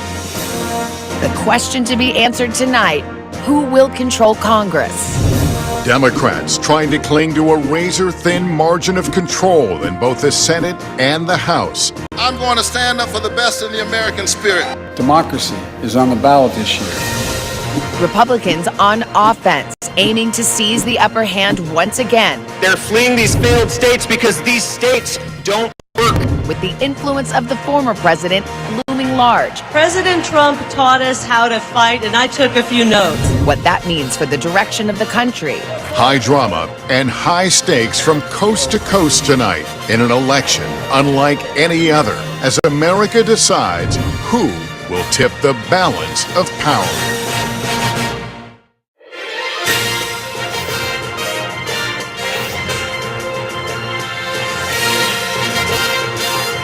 From NBC News, Decision 2022, The Balance of Power. Here now are Lester Holt and Savannah Guthrie. Hi, it's 8 o'clock on the East Coast, and the polls have just closed in 16 states, including the closely watched Senate races in Pennsylvania and Florida. Hi, everybody. I'm Savannah Guthrie here alongside Lester Holt, Chuck Todd, Andrew Mitchell, and Hallie Jackson. And it promises to be an exciting and a long night. Get comfortable. We'll be here a while, folks. We're here with the entire NBC News team to bring you all the latest results and what they will mean for you on this historic night. To set the stage, all 435 House seats, 35 Senate seats, and 36 governor's mansions are up for grabs tonight. The Republicans only need a net gain of 1 seat in the Senate and 5 seats in the House to take control of both houses of Congress. The political winds may be at their backs tonight, and we already have some results to share with you this morning. We can project a winner here at NBC News in the Florida Senate race. Marco Rubio will go to the Senate for a 3rd term. He beat his opponent, Val Demings, the former Orlando police chief. Let's go to Pennsylvania. A lot of folks watching this one, and you're going to be waiting a while. It is too early to call. John Fetterman, Mehmet Oz battling it out for the open seat in Pennsylvania and in New Hampshire. Another one with some late momentum for the Republican in the race, Maggie Hassan, the incumbent, holding on at this hour, but it is too early to call. We've got a projection in the Alabama Senate race. Katie Britt, former chief of staff to the outgoing senator, will go on to victory tonight. That's the projection. In Kentucky, too early to call. Richard Blumenthal trying to hang on to his seat in Connecticut. Illinois, the Senate race there is too early to call. Let's go to Maryland. There's a Senate race there. It is too early to call. Chris Van Hollen, the incumbent, leading at this hour. In Missouri, same situation. Too early to call, but Eric Schmidt, the Republican, leading at this hour. And in Oklahoma, James Lankford will return to the United States Senate in his race. And in the other Oklahoma race, Mark Wayne Mullen, the projected winner over Democrat Kendra Horn. In Georgia's Senate, this is one that may keep us here a while, even weeks. Too early to call on that Senate showdown between Raphael Warnock and Herschel Walker. Ohio Senate. Right now, it is too early to call. You can see Tim Ryan, the Democrat Democrat leading, but that race too early to call. Let's go to North Carolina. The Senate race there, hotly contested, too early to call there. Sherry Beasley, the former state Supreme Court justice, up against Ted Budd. So here's where we stand at this hour. Democrats with 36 seats, Republicans with 36 seats. Currently a 50-50 matchup there in the Senate, but we will see if that changes tonight. And we want to start getting into the governor's races at this hour. And we will project that Ron DeSantis cruises to victory over Charlie Crist by double digits in the state of Florida. The Pennsylvania governor's race, Josh Shapiro, Doug Mastriano. That is too early to call. Mastriano, the Trump-backed candidate in that race. The Georgia governor's race, a rematch here, too early to call between Stacey Abrams and Brian Kemp. Alabama governor's race. It looks like Kay Ivey, the projected winner, will continue to be lead that state. Connecticut's governor's race, too early to call. Ned Lamont, the incumbent, trying to hang on there. In Illinois, also too early to call. J.B. Pritzker, the incumbent.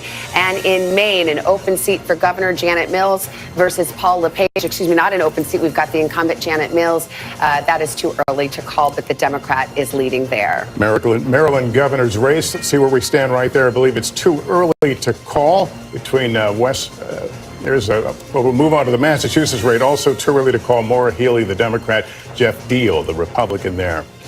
And New Hampshire governor's race, too early to call in that race as well. Oklahoma has a governor's race that was very contentious. Kevin Stitt, the incumbent, up against Joy Hoffmeister, too early to call, but Governor Stitt is leading at this hour.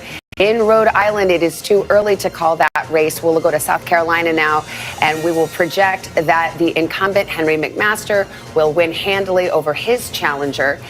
And let's go to Tennessee's governor's race. Too early to call there, but the incumbent Bill Lee is leading at this hour. So we've got kind of a slate of governor's races, state houses. We've got the Congress at stake. It's got a lot to talk about. We've got our whole team with us. But Chuck, we'll start with you because it's early. And when it's early, we always say, where are the bellwethers? Where are the signs that will indicate where this night may be headed? Well, look, some of them are in the House. I think there's a developing story going on in that in the true battlegrounds, turnout seems to be pretty even.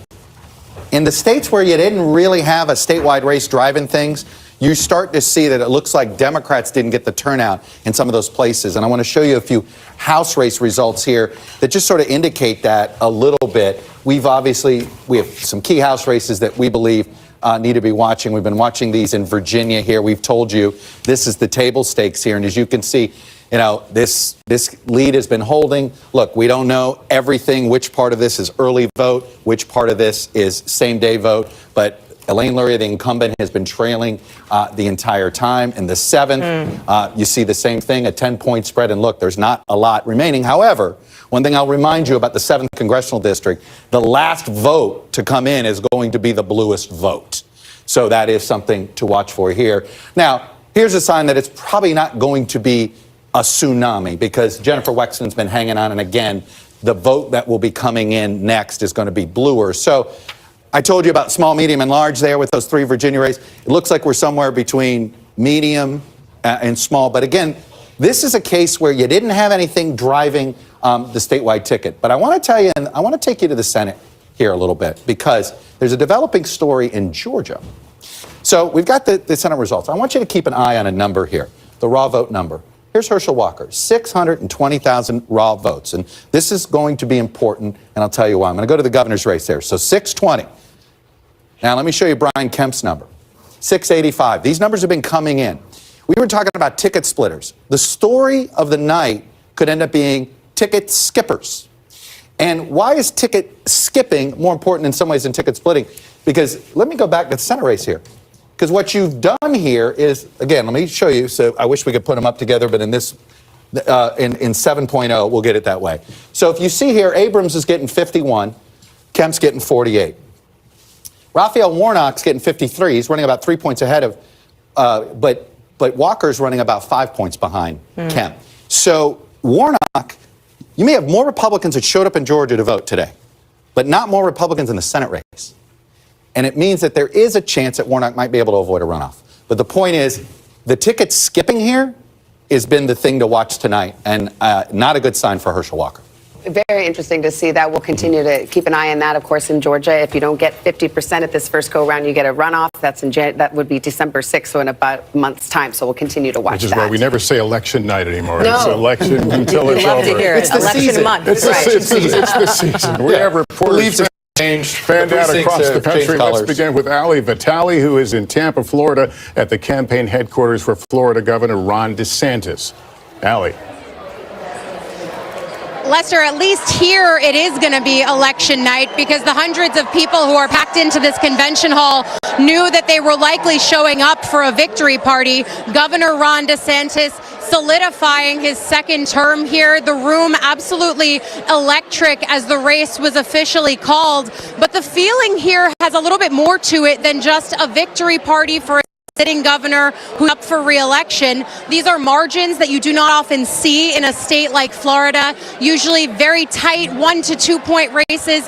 Here, of course, DeSantis having a huge lead on his glide path to victory, but it also is potentially a springboard to what's next. I know it's early, but many people talking right now about what DeSantis could say here about his future plans. We know that former President Donald Trump has set his sights on Ron DeSantis, someone who's widely talked about as someone who could be the heir apparent to the Trump mantle in 2024. A lot of donors, a lot of Republican operatives that I've been talking to saying that he could be the next wave of people who could represent the Republican Party in the coming presidential primary. You see many of those faces on your screen there, but DeSantis is continuously the one that comes up in conservative straw polls. When I'm talking to Republican donors, he's someone who has a massive war chest. This race here could be the perfect springboard into a presidential campaign, and so a lot of eyes on the stage behind me for when he comes and gives this address, both what he says about the near term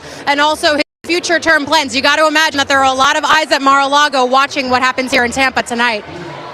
That's the other race that may be in the offing. Well, and just before we go to Kerry Sanders over at Deming's headquarters, Chuck just pulled up an interesting stat. Check this out. For those in the DeSantis versus Trump sweepstakes, here's Palm Beach County, the president's home county. Big Dem County. Just to remind people how big of a Dem County it is, I want to show you, right? Biden won the county by 13 points. Look, DeSantis is wrong, but DeSantis has got to carry Donald Trump's home county. All right. So, just something to just file that away in the ongoing Trump-DeSantis feud. Okay, we'll keep an eye on that. Let's go to Kerry Sanders. He's in Orlando, Florida, the headquarters for the Democratic Senate candidate Val Demings, who did not win tonight. She actually outspent Senator Marco Rubio, Kerry Sanders, but did not bring it across the finish line. Yeah, she did not. She is here. She's yet to come out. Her campaign has no comment, but the supporters here say that they are devastated, but that this was not unexpected. Senator Marco Rubio will go back for a third term, and in the analysis of all the votes here, what may be most interesting is that the Republican Party in the state actually was able to bring in voters who typically would vote for the Democrats, 18% of the state being Hispanic, and many of those may have crossed over from their Democratic registrations, voting in the Republican race here for, in this case, Marco Rubio. There has been a lot of effort by the Republican Party. At the same time, the Democrats themselves have said that their messaging to voters in general, but specifically to Hispanic or Latino voters, has been somewhat of a miss, and that may be reflected here. And what's perhaps most important is, as we see Governor Ron DeSantis back to office, and that was not unexpected, and now Marco Rubio into a third term. A state that was once blue, then purple, appeared to be red. It may now very well be that this is a Republican state, third largest state in the country, which plays a big role in the electoral votes when it comes to the presidential election in 2 years. Guys? All right, Kerry Sanders at Val Demings' headquarters in Orlando, Florida. Again, NBC News projecting Marco Rubio handily wins a third term in the United States Senate. We got a call for you here. New Hampshire, Chris Sununu, the incumbent there, will get a second term as governor. All right, I want to check in on a couple of big races, obviously, in Pennsylvania tonight, and that's where Peter Alexander is. Peter, what were the wins going into tonight?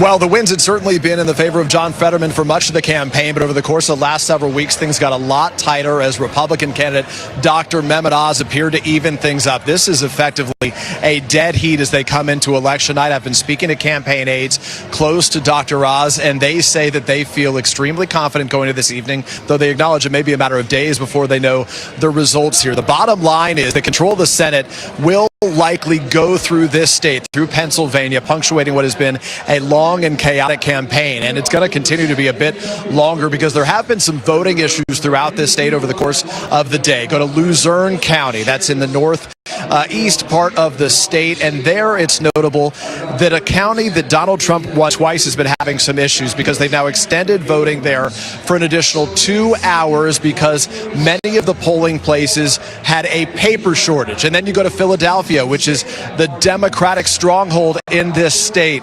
There, it's likely that's going to take even longer for them to count the votes because just today they reinstated a process to make sure that there are no double votes, which is to say people that cast a mail-in ballot and then showed up at the polls to vote as well today.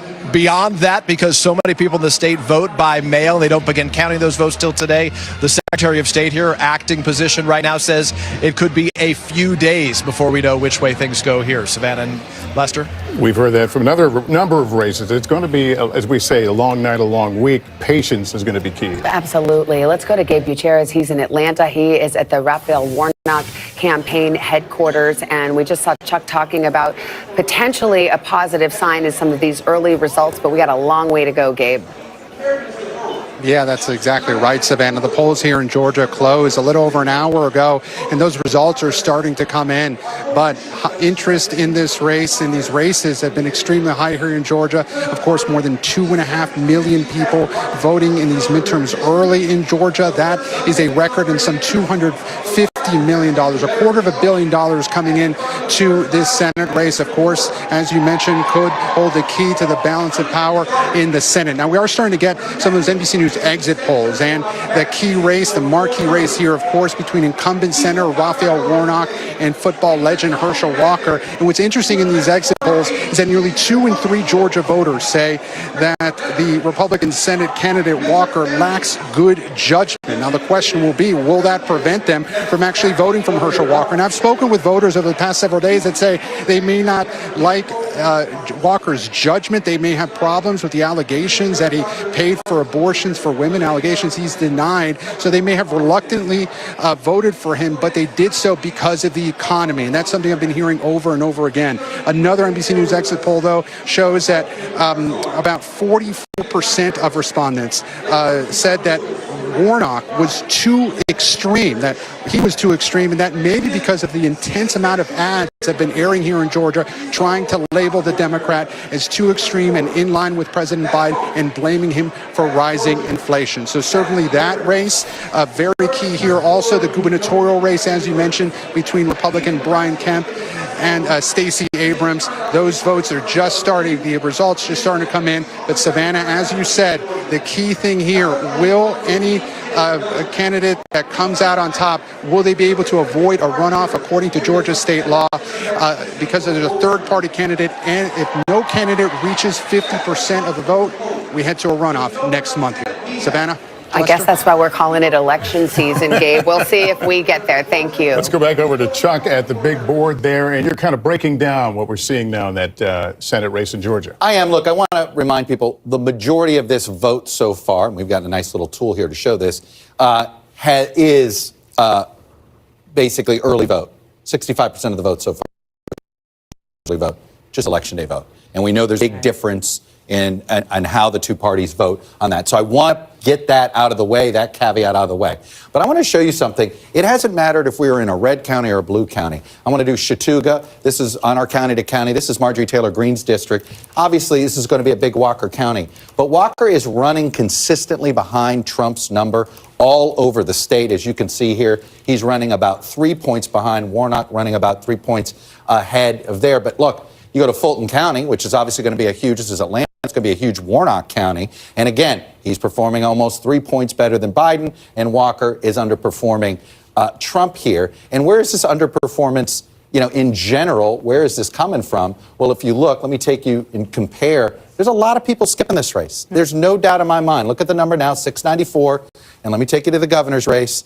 And as you can see here, he's now almost 70,000 votes. Just to be clear, what you're saying is these are people who might have gone in and said, I'll vote for the governor, Brian Kemp for governor, the Republican, but I'm just not even filling in a Senate race. They are skipping the race. We've been talking about, and I was skeptical that we were going to have a lot of ticket splitters, that I really believed it was ticket skipper. We're too polarized in this country, and there are people who are like, well, I'm not going to bring myself to do this, but I'm not going to vote for him. I'm going to skip the race.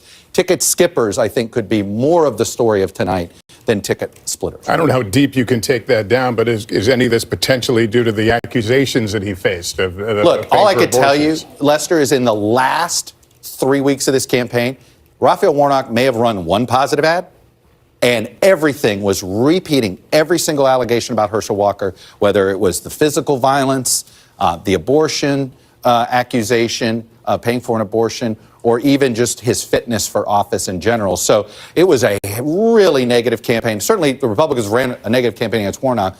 But when you think about all of that, put it this way, if they didn't get this skipping tonight, I mean, I think this is proof. Does character count in politics? The skipping here, I think, will be the answer to that. And we should know you had the governor's boards up there, but I do. Sorry about that. I can go back to the Senate And it's race. early vote, which predominantly Democrats are doing the early Predominantly voting. Democrat. And by the way, we don't know if Election Day vote, there's fewer skippers.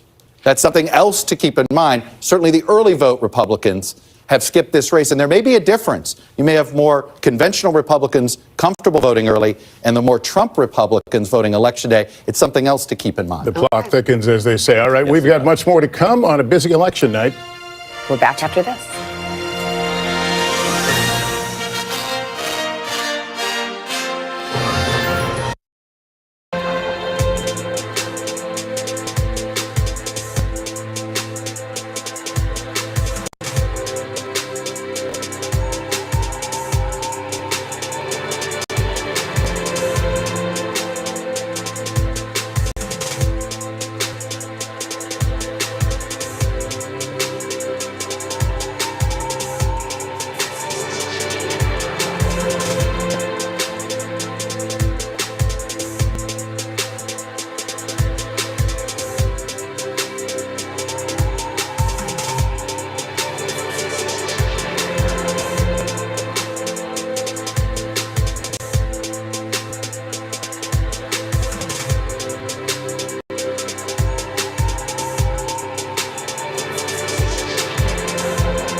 As we look out over the latest city-turned crime scene, we see the things left behind. Back now with our NBC News exclusive.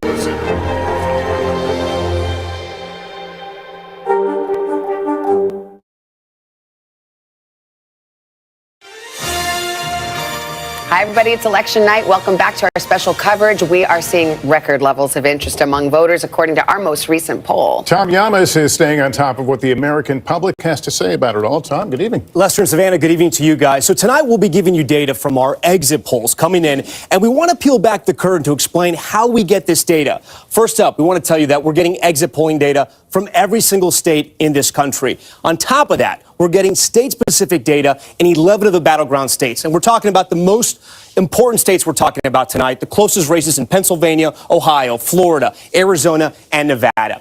Now, the data comes from voters like you, directly taken by interviewers outside of polling locations. You may have seen signs like this, people filling out those questionnaires. They're so important. They're done here. They're also done for absentee voters on the phone. And here's what the surveys look like. They're done by a company called Edison Research. And they ask voters basically first their gender, their race, their age. And then on those state-specific questions, like this is Pennsylvania, you have questions like, are John Fetterman's views too extreme? Also, are Dr. Oz's views too extreme? And that's how we get some of the data. We do want to say all the exit polling data we have so far is very early. And we ask about the top issues, including the economy, Biden, former President Trump, abortion, crime, immigration. We're getting data all night. And we hope to draw a narrative to figure out why voters voted the way we did. And tonight we have our first big question in, which is, what was the most important issue for voters, right? What compelled people to vote, and how did they vote? The top issue, inflation. The economy, 32%. But look at this, guys, 27% abortion, rounding out the top three, crime at 12%. We wanted to ask a little more about the issue of the economy. So when we ask people nationwide, the condition of the U.S. economy, and this is important, guys, 36% say not so good, 39% say poor. So you're talking about right now, 75% of voters think the economy is in the tank. Obviously, very tough for President Biden. Guys, back to you. All right, Tom, thanks. The story of the election, the economy being a huge issue. And Hallie, I know you've been out talking to voters. I mean, just talked to somebody yesterday. Yeah, this is the top issue. Talked to a bunch of people. They all said economy to some degree or the other, but particularly in Georgia, which we were just talking about here, runs a small business, real estate, said inflation is affecting his life in a really serious way. It's why he's voting down the Republican ticket. Not a ticket skipper like Chuck was talking about, but somebody who did vote for Herschel Walker, voted early, saw it as a referendum on Biden. All right. Well, we will take a break, continue more of our Decision 2022 coverage here on NBC after the break.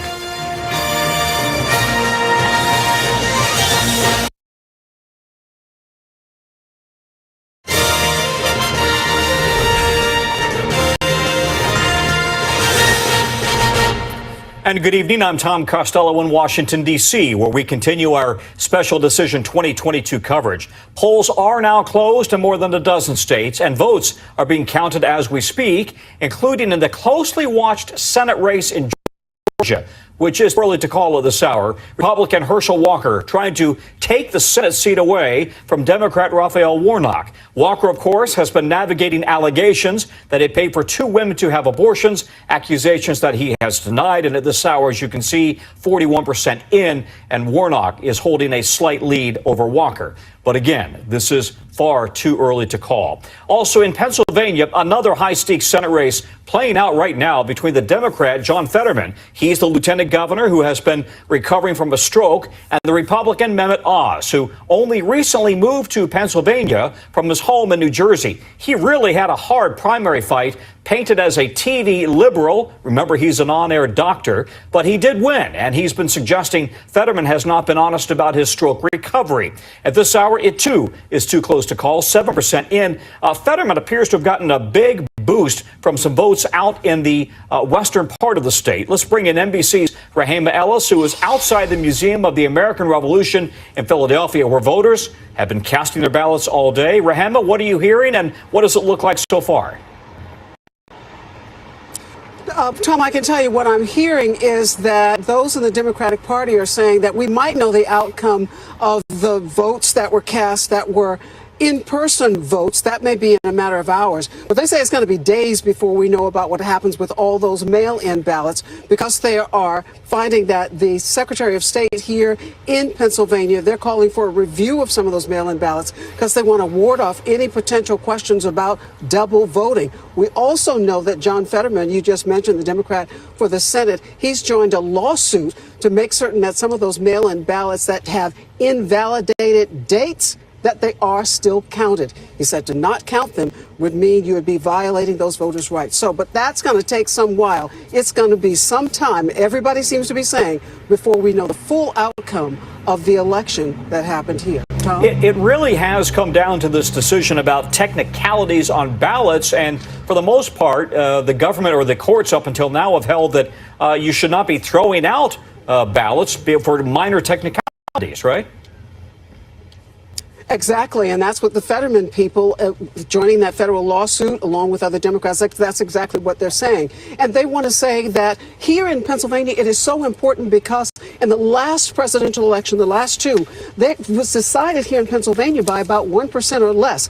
And with the mail-in ballots, they had about 1.4 million requests for mail-in ballots. 70% of those were from Democrats. So they want to make certain that all of those votes are counted. And it should be some time before we know what the results of that balloting was. That's important to remember. And on the attack line, as I understand it, you've really seen Fetterman kind of trying to paint Oz as out of touch on the issue of abortion, suggesting that local politicians should have a vote and a voice in whether women get an abortion. Absolutely. And it's interesting you should say that because we talked with some voters here today. Here in Pennsylvania, they've allowed the people to split their vote. And some people were saying that abortion issue was really important for them. Tom? Rahima, thank you very much. We'll have more as we continue through the evening. For now, I'm Tom Costello at NBC News in Washington.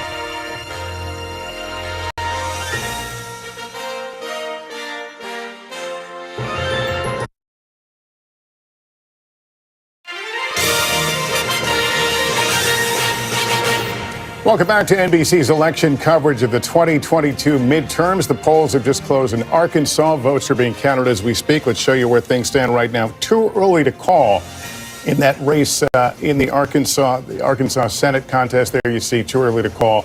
John Boozman, Republican, Natalie James, the Democrat.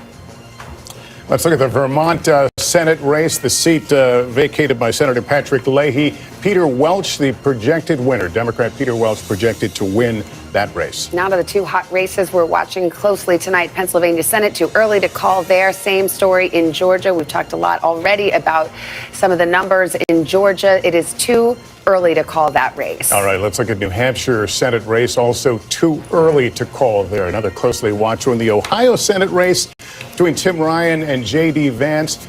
Too early to call. North Carolina Senate race between Sherry Beasley and Ted Budd, an open seat there after a retirement from the Senate. That is too early to call as well. So let's see what we've got. Democrats 37 seats. The Republicans have 36. As you know, it's a 50-50 split right now. So Republicans need to net just one seat tonight to gain control of the United States Senate. We, of course, are following some big governor's races here tonight. Let's take a look at Arkansas Governor Chris Jones out in front, but it's too early to call there in Arkansas. Yes, Sarah Huckabee Sanders is leading it this hour in Arkansas. And in Massachusetts, we've got a projected winner, Maura Healey. That is a pickup for the Democrats, the Republican Charlie Baker retiring.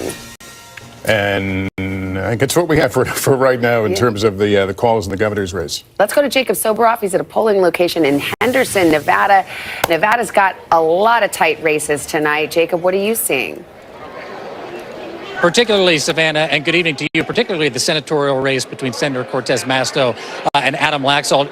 As we talk about everywhere, all across the country, this is going to come down to a game of turnout. And there was a lot of worry. In fact, John Ralston, the dean of the Nevada Press Corps, has said that turnout is depressed, but that's not what we're seeing here at all in this mall called the Galleria inside of Henderson. This is what's known as a vote center. Let me show you. I think we got to look from above as well. If we give you that shot from above, you can look down. I'm over here in your bottom right-hand corner waving to you from the American flag. These are 30 different polling places inside this one particular location. There's 128 of these all throughout Clark County, Nevada. It's actually a pretty novel concept. There's 914 precincts in Clark County, Nevada, but you can show up at any of the 128 different voting centers just like this, and they have said that the lines are extraordinary, actually, in terms of this time of year. So follow me. Let me show you, actually, as a matter of fact. Come check this out. So this is where everybody is going to vote, but over here, and by the way, Merry Early Christmas, as happens sometimes in shopping malls, Election day is kind of like Christmas for some of us who are believers in democracy, and this is really democracy in action. Look at this over here. This is one room, only one of the rooms here where people are still waiting in line. I'm not a very good crowd counter, but there have got to be hundreds of people that are snaked around in here, and this is basically the middle of the line. How long have you been waiting? 45 minutes. 45 minutes. Okay, so you're almost there. Good luck.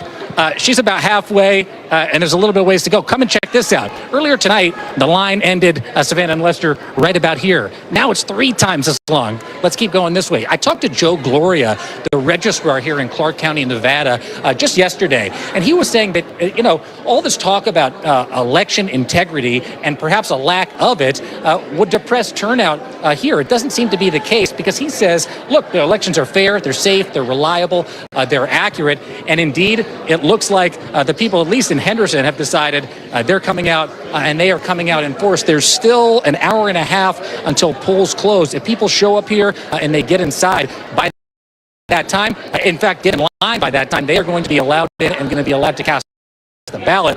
One thing that does mean a close election, however, is we may not have final results out of Clark County for at least 10 days. That is state law that says a slow and deliberate count is necessary in order to have a fair and accurate result. Savannah, Lester? Yeah, Jacob, watching you walk to that mall, all I could do is smell Cinnabon. I know. I'm sorry. I was going to ask him for an Orange Julius, but that's quite an 80s reference right there. Okay. We already had one, Savannah. We already had one.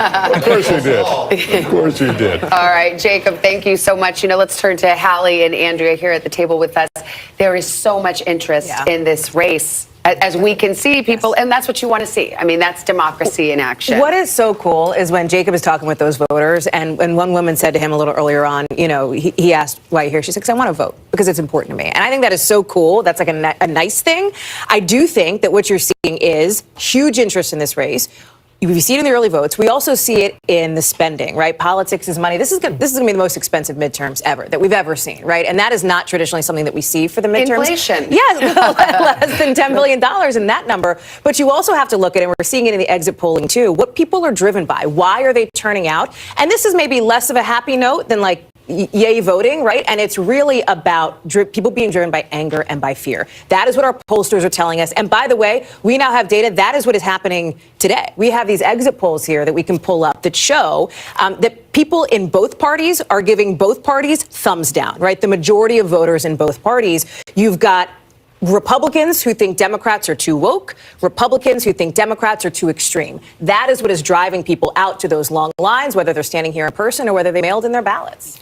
And at the same time, some Democrats who you would not think are extreme are considered as extreme, like Maggie Hassan in New Hampshire is considered as extreme as Don Bolduc, even though the Republican popular senator, John Sununu, whose we just called him a conspiracy theorist, his own candidate, his own, running mate. So you've got candidates who are viewed negatively by voters in both parties and the president. Also, the president is a real drag on the ticket we see in the exits from Ohio. And this is typical of a first-term president in his midterms. And that's something that we should show as the context here. Presidents in their first terms lose big in the midterms. Those are the historic trends. And so Joe Biden should be poised not to do better than the historic trends. And yet, the Democrats as we are hoping. found in the NBC News poll recently, that the Democrats closed that enthusiasm gap. Exactly. And Chuck, you were talking about that yesterday, the enthusiasm. What was at work as you're watching the numbers, the approval rating of the president? What happened that moved it around for Dems?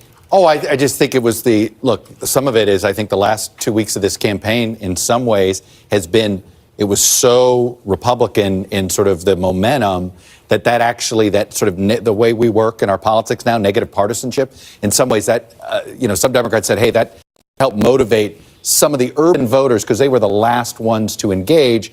But we'll see. I mean, it was sort of a catch up. Let's see if it's there. I'm telling you, I'm seeing some uneven turnout for Democrats. I think in the battlegrounds, they're there, but you don't see it. We're not seeing it in Virginia. We're not seeing it in Florida just yet. So we may still have that uneven turnout by party, depending on the state. All right, Chuck, thank you. Well, you mentioned the president, obviously. His approval rating is in the 40s. When that happens, by tradition, the president's party loses seats in a midterm. Let's go and get the view from the White House. Kristen Welker at her post there. What are you hearing from your sources there, Kristen? Well, Savannah and Lester, I can tell you that the president is in the residence right now as we speak, watching returns with his family, with his top advisors. One advisor saying, look, it's just too early to respond to the results. However, they are clear-eyed about the fact that this is a very tough environment. What Andrea was just talking about, the fact that inflation is quite high, that has driven the president's approval rating down. And it was pretty notable that overnight, President Biden was returning from a campaign event in Maryland, and he was asked if Democrats could hold on to the House. And he acknowledged, I think it's going to be tough. So if you talk to Democrats across the country who are involved in these really close races, they echo that sentiment.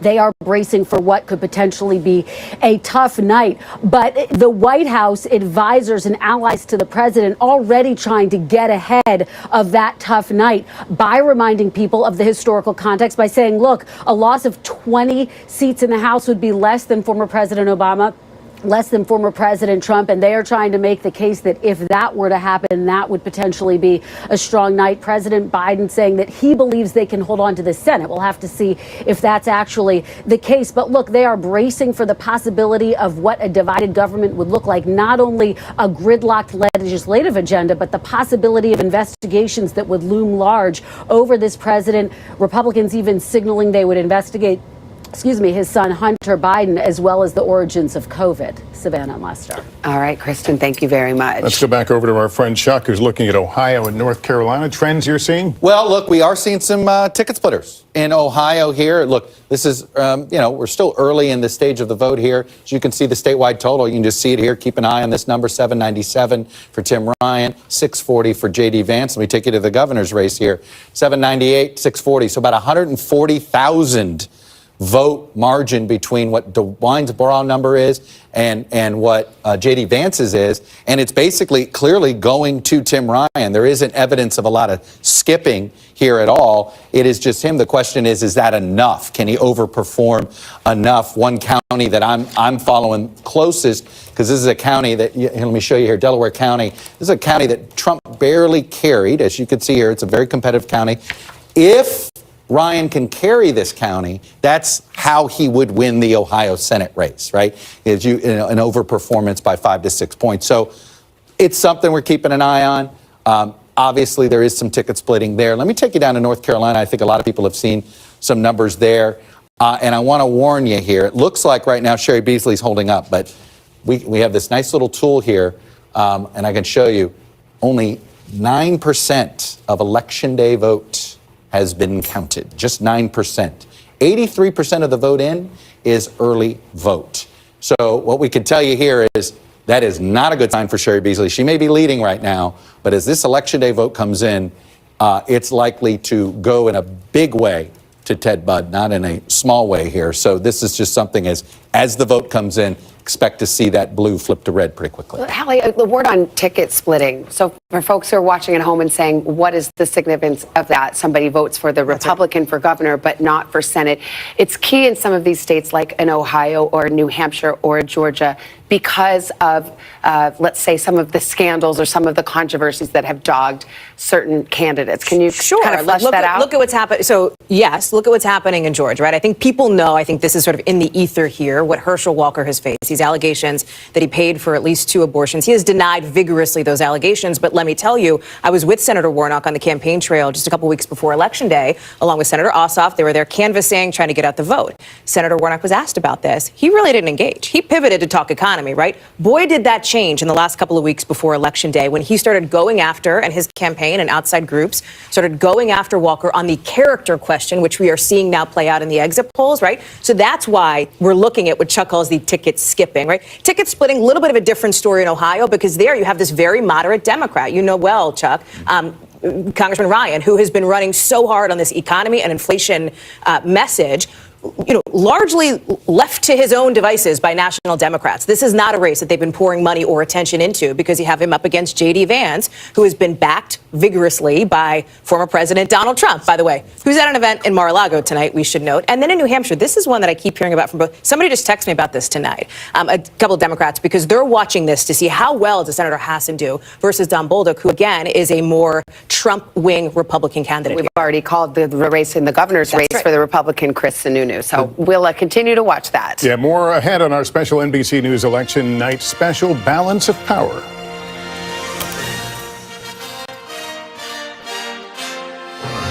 In this thing, we have a lot of momentum.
Mr. Secretary, when is this going to get better?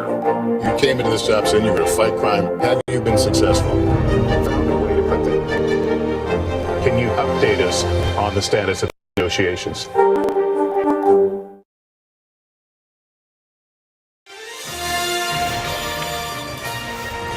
Of course, we are nowhere close to talking about where the Senate is going to go, but we can engage in a little bit of what if. Exactly right. And Chuck is right there with all his hypotheticals. Let's go. Come on, I get a game. I get to play here. And look, we will shortcut it a little bit. We can get it down to what were our 13 battlegrounds. We already have some of them assigned, obviously Florida, North Carolina. We're going to put those in the red column for now. But look, I think the biggest news of the night so far that is a sigh of relief is that it certainly right now the trend lines are in good shape for Democrats in New Hampshire. We'll see. There's clearly some ticket splitting going on there. Looks like it's enough. So let's assume that it ends up a Democratic hold here. Then suddenly, we see where this is going. Look, Wisconsin is still a state Republicans feel better about. So we'll go ahead and put that there just for our hypothetical. We're not calling a race for anybody wondering out there. No call at all. So then you've got Pennsylvania I'm going to wait on. Georgia I'm going to wait on. Arizona is one that Democrats still feel pretty good about. So, look, if this is what we're looking at here, and this was always the three, I think, closest races, you got Georgia runoff, which I think is a strong possibility. Nevada, we're going to find out, right? It looks like the governor's in big trouble there. Does he drag down the Democratic incumbent senator? So, look, if Republicans grab this one, then they just need one of the final two, Pennsylvania or win the runoff. But I'll tell you, while the House may not be much of a story by the end of the night, I think we're going to be sitting here, perhaps with Georgia and Pennsylvania, for the rest of the week. And, Arizona. We're not going to get the full count in Arizona for a while. Even if one of the candidates wins by 3 or 4 points, we probably still won't know for a week. So it's coming down to Georgia and Pennsylvania potentially for the Senate. You're giving me 2020 vibes here, I'm Chuck. sorry. Okay. It is. Well, let's get a couple of experts into this conversation. As we know, there are political divides that are deep in this country. We've got 2 former political leaders on opposite sides of the aisle, but they're on friendly terms. We get along around here. The former Democratic U.S. Senator from Missouri, Claire McCaskill, is with us, and the former Republican North Carolina Governor, Pat McCrory. So both are NBC News analysts. Let me talk to you, Senator McCaskill. First, we just heard Chuck reading the tea leaves. Some are saying perhaps New Hampshire, Maggie Hassan, your former colleague, potentially could hold on. Yeah, if it was going to be a red wave, if it was going to be what the Republicans were trying to sell the last 3 or 4 weeks of this election cycle, Maggie would be in real trouble tonight. Because the Republican polling had it closing to even. So if she holds on and wins by a comfortable margin, then I do think it's going to be what Chuck just outlined. It's going to come down to the big 4, Georgia, Nevada, Pennsylvania, and Arizona. But let's remember, we're having some really good news in governor's races tonight for the Democratic Party. The Midwest is doing very well, electing governors, flipping seats from Republican to Democrat, whether it's Massachusetts or we're looking at Gretchen Whitmer holding on in Michigan. If we pick up 4 or 5 governor seats tonight, that should tell Democrats that we need to get away from a national narrative and try to stay more local. And Governor, let me turn to you. Chuck has been noting some interesting ticket splitting. What's the other word you use? Skippers. Ticket skippers, but it looks like a fewer of them now in Georgia. Okay, see a lot in Georgia. Is that Chuck's something you would always have come up expected? with new terms. What can I say? It'll be a T-shirt by midnight. I tell you what I think. First of all, I anticipate a bud to come through in North Carolina. North Carolina elections, as you all know, always the Republican starts behind at early voting and then catch up and exceed most of the time. And so I anticipate North Carolina to go red. I think one thing we're forgetting, some history here. In some of these Ohio, Pennsylvania, North Carolina, Georgia, and a few other of the western states, the Senate races had some tough Republican primaries where the Democrats did not have that. Plus, the other interesting thing that could happen throughout the night is how much of a drag is Trump on the ticket and how much of a drag is Biden on the ticket. Because during the general election, unlike the primaries, all the candidates basically tried to ignore both those heads of our parties as much as possible because they have to get the independent vote. For example, North Carolina, the independent vote is 35% of the voters. So you saw this separation from our national leaders, and it's going to be interesting who did the best job in doing that because they're both upside down. I don't know, Claire, what do you think about that? Yeah, I think that's true. We're going to take a break. Don't go far. We'll be back with you, too, in just a moment. We're going to take a break and continue our coverage after this.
day's biggest political stories with trusted insight and expert analysis. A daily look at the politics behind the headlines. Meet the Press Now, streaming weekdays at 4 p.m. on NBC News Now.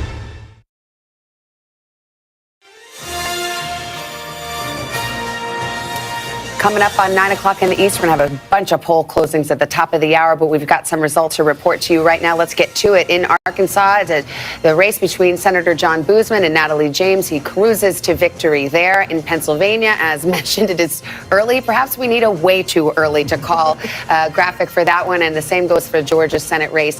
And as Chuck just outlined, those two may be the whole ball game in terms of who controls the Senate. Let's keep an eye on that New Hampshire Senate race. Too early to call. Maggie Hassan right now with a lead over Republican.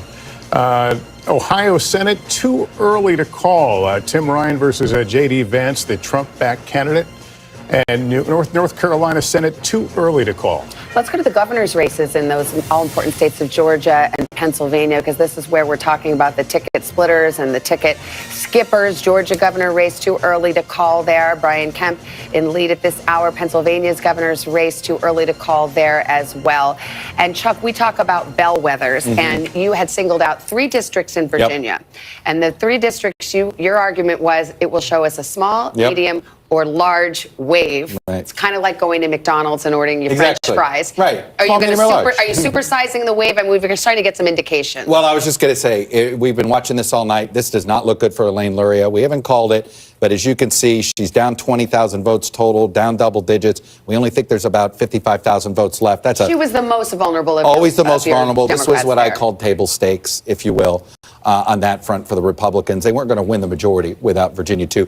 Virginia 7 is the one, and look at this, 99%, look, it's Prince William County, for those wondering, in the Northern Virginia area that has remaining vote. I also want to remind you, keep an eye on this number. So if Spanberger's underperforming Biden by about 4 points, is that a pattern we see all night in these swing house races? It's certainly something I'm looking for here. But just to give you an idea, our estimated vote only says about 2,800 left.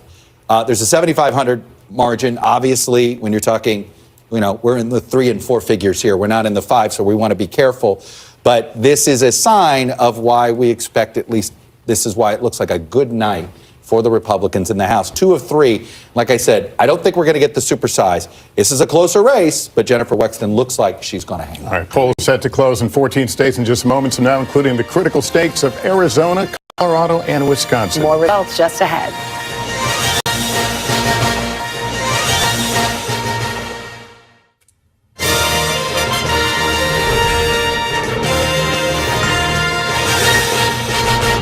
We continue our coverage here on News Now. I'm Tom Costello in Washington, picking up our nightly coverage. We're keeping an eye on races from battleground states across the country. One of those, a Senate race in New Hampshire. Right now, too early to call at this hour, between the Democrat incumbent, that's Maggie Hassan, and the Republican challenger, Donald Bolduc. Democrats also trying to hold on and keep the line in many gubernatorial races, including this one in Michigan, where the Democratic governor, Gretchen Whitmer, is trying to hold on to her seat. It's a high-stakes fight against the Republican Tudor Dixon. Important to note, not all of the polls have closed in Michigan at this hour, and you can see at the moment, Gretchen Whitmer has a bit of an advantage over Tudor Dixon. Joining us now from Michigan, NBC News correspondent Yamiche Alcindor. Yamiche, what are the top issues that seem to be driving voters there in Michigan in the governor's race? Well, I've been talking to voters here in Michigan all day and really in the last few days, and there are 2 issues that have really been coming up. If you're a Democrat, I've been hearing about abortion because on the ballot here, there's Proposal 3. It would enshrine abortion rights into the Michigan state constitution. Governor Gretchen Whitmer, who is the Democrat running for re-election, she's been hammering home the point that it's important to protect women's rights in this country, in this state rather, and in this state and in this country rather. And she's been saying that this is critical for people to turn out and vote for her and vote for Prop 3. But her opponent, Tudor Dixon, the Republican, who is backed by former President Trump, she's been saying the exact opposite. And that has been weighing on voters. So voters who are Republican, who are voting for Tudor Dixon, I've been hearing that economy is the #1 thing. People telling me that there are just too many high prices at the grocery store, at the gas station. A number of people telling me that the governor just is not focused on the economy enough. So those are the real issues that I've been hearing from voters. But I will tell you one other one. which is school boards and education. Judah Dixon, her closing message was focused on this, focused on parents' rights. And to tell you, I spent all day at a polling location in Grosse Pointe, Michigan. It's a democratically leaning in some ways, but also a lot of Republicans in that area. The top issue there was the school board issue. So we saw people outside the polling location with a number of signs. They were all related to education. So I tell you that there's a lot of issues on the ballot here and a lot of issues that voters are dealing with. Let's remind the voters, the viewers as well, that of course Governor Whitmer was the target of a kidnapping attempt about a year and a half ago or so. In the meantime, Tudor Dixon supported by President Trump, as you've said, and also President Biden in support of Whitmer. To what extent are those two, at the moment, kind of polarizing figures in American politics? How much is that driving the voter interest there in Michigan? It's a great question, and really it didn't even answer that question, because here in Michigan, what we're seeing Michigan officials say is higher than expected turnout. We even have the Michigan Secretary of State, who's also running for re-election, say that this state could actually hit a historic record for voter turnout as it relates to midterms. And a lot of that, I think, is about the fact that you're hearing the name Trump a lot. Either Democrats saying we don't like anyone who's backed by Trump, or Republicans saying we're very excited about him. And the former president, he's talking about Michigan today. He was tweeting, or he was posting online the social media site that he owns.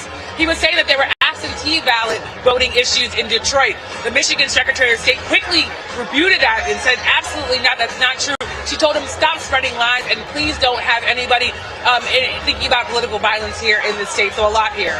Yamiche, thank you very much. We'll have much more real-time results and analysis through the night. We pause now to rejoin NBC's special coverage, Decision 2022.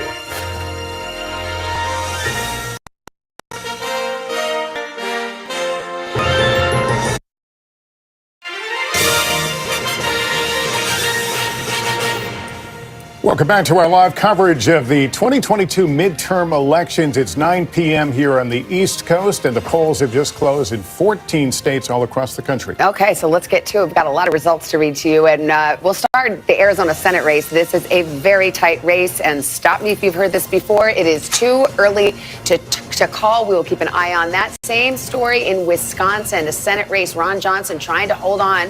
Mandela Barnes, the challenger, they're too early to call. We'll continue with the theme, too early to call, in Colorado. Right now in the Senate race there, Michael Bennet, the Democrat, over Joe O'Dea. In Iowa Senate, too early to call. Chuck Grassley against the Democrat Michael Franken. Let's go to Kansas, and we can project that Jerry Moran will return to the United States Senate. There's a big governor's race going on there in Kansas. We don't have any results there yet to report. And in Louisiana, too early to call. They've got the 50% rule here, so we'll keep an eye on that one. John Kennedy trying to hang on to his Senate seat. In the New York Senate race, NBC projects that Chuck Schumer, the majority leader, will retain his seat. And let's look at our North Dakota numbers. Too early to call out of North Dakota. South Dakota, we do have a projected winner. Senator John Thune returns to office. And let's see where we stack up in the Senate at this hour. It's a 50-50 split. And right now we can report Democrats have 38 seats. Republicans have 39. We'll continue to keep our eye on the big picture there. Let's move over to the governor's races now, starting in Arizona. Too early to call that hard-fought race between Democrat Katie Hobbs and Carrie Lake, the former news anchor. In Kansas, too early to call, but you can see the Democratic incumbent way out in front right now. Michigan's governor's race, too early to call. Wisconsin governor's race, too early to call right now. Tony Evers, the incumbent, up against Tim Michels. In Colorado, it's too early as well. Jared Polis looking for another term against Heidi Ganahl. And we'll go to Minnesota. Oh, governor of Iowa, sorry. Kim Reynolds, too early to call. She's the incumbent there. And Minnesota, too early to call that race between incumbent Tim Walz, Democrat, and Scott Jensen. And we're looking at the Nebraska, too early to call. This is Nebraska governor's race. Kara Blood, the Democrat, versus Jim Pillen. Too early to call in that race. New Mexico governor, also too early to call. Let's go to New York. This is a race that tightened up in the late stages. We'll see. It's too early to call right now whether Kathy Hochul can get her first full term as governor. In South Dakota, the governor's race, too early to call, but Kristi Noem, has become a national Republican. Some talk about her as a potential presidential candidate. She is leading at this hour. In Texas, it is too early to call, but Greg Abbott is leading at this hour looking to get another term there. In the Wyoming governor's race, too early to call. Mark Gordon, the Republican incumbent, right now in front. Rhode Island governor, it's projected winner Daniel McKee. The Democratic incumbent will win another term.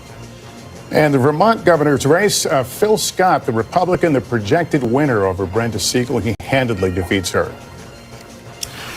Okay, so we have talked a lot about some of the issues driving this election. The economy, rising prices, inflation, those are clearly top of mind for so many voters. We want to talk to Stephanie Ruhle. She's NBC's senior business analyst, host of the 11th Hour on MSNBC. Steph, I have to say, one of the key indicators, consumer confidence, we have seen that number drop at a level not seen in decades, perhaps matching the inflation we had not seen in decades. Savannah, it's really interesting because people vote based on how they feel, and consumer confidence is obviously about feeling. But when you dig into the economy, it's not all bad. What it is complicated, right? If you take a snapshot of the economy tonight, election night tonight, in 2020 and in 2018, it's a mixed picture. Now, at the top line, we know this. Inflation is higher tonight. Food prices, gas prices, all higher. Mortgage rates, obviously a lot higher because the Fed has raised rates trying to slow inflation. But here's the thing. That's not the whole picture. We know that unemployment today is very low. We're back to pre-pandemic levels. Huge positive. If you want a job, there is one available in this country. But for Democrats, that's really difficult to message, right? You can't fit inflation's bad, but it's much worse in other countries on a bumper sticker.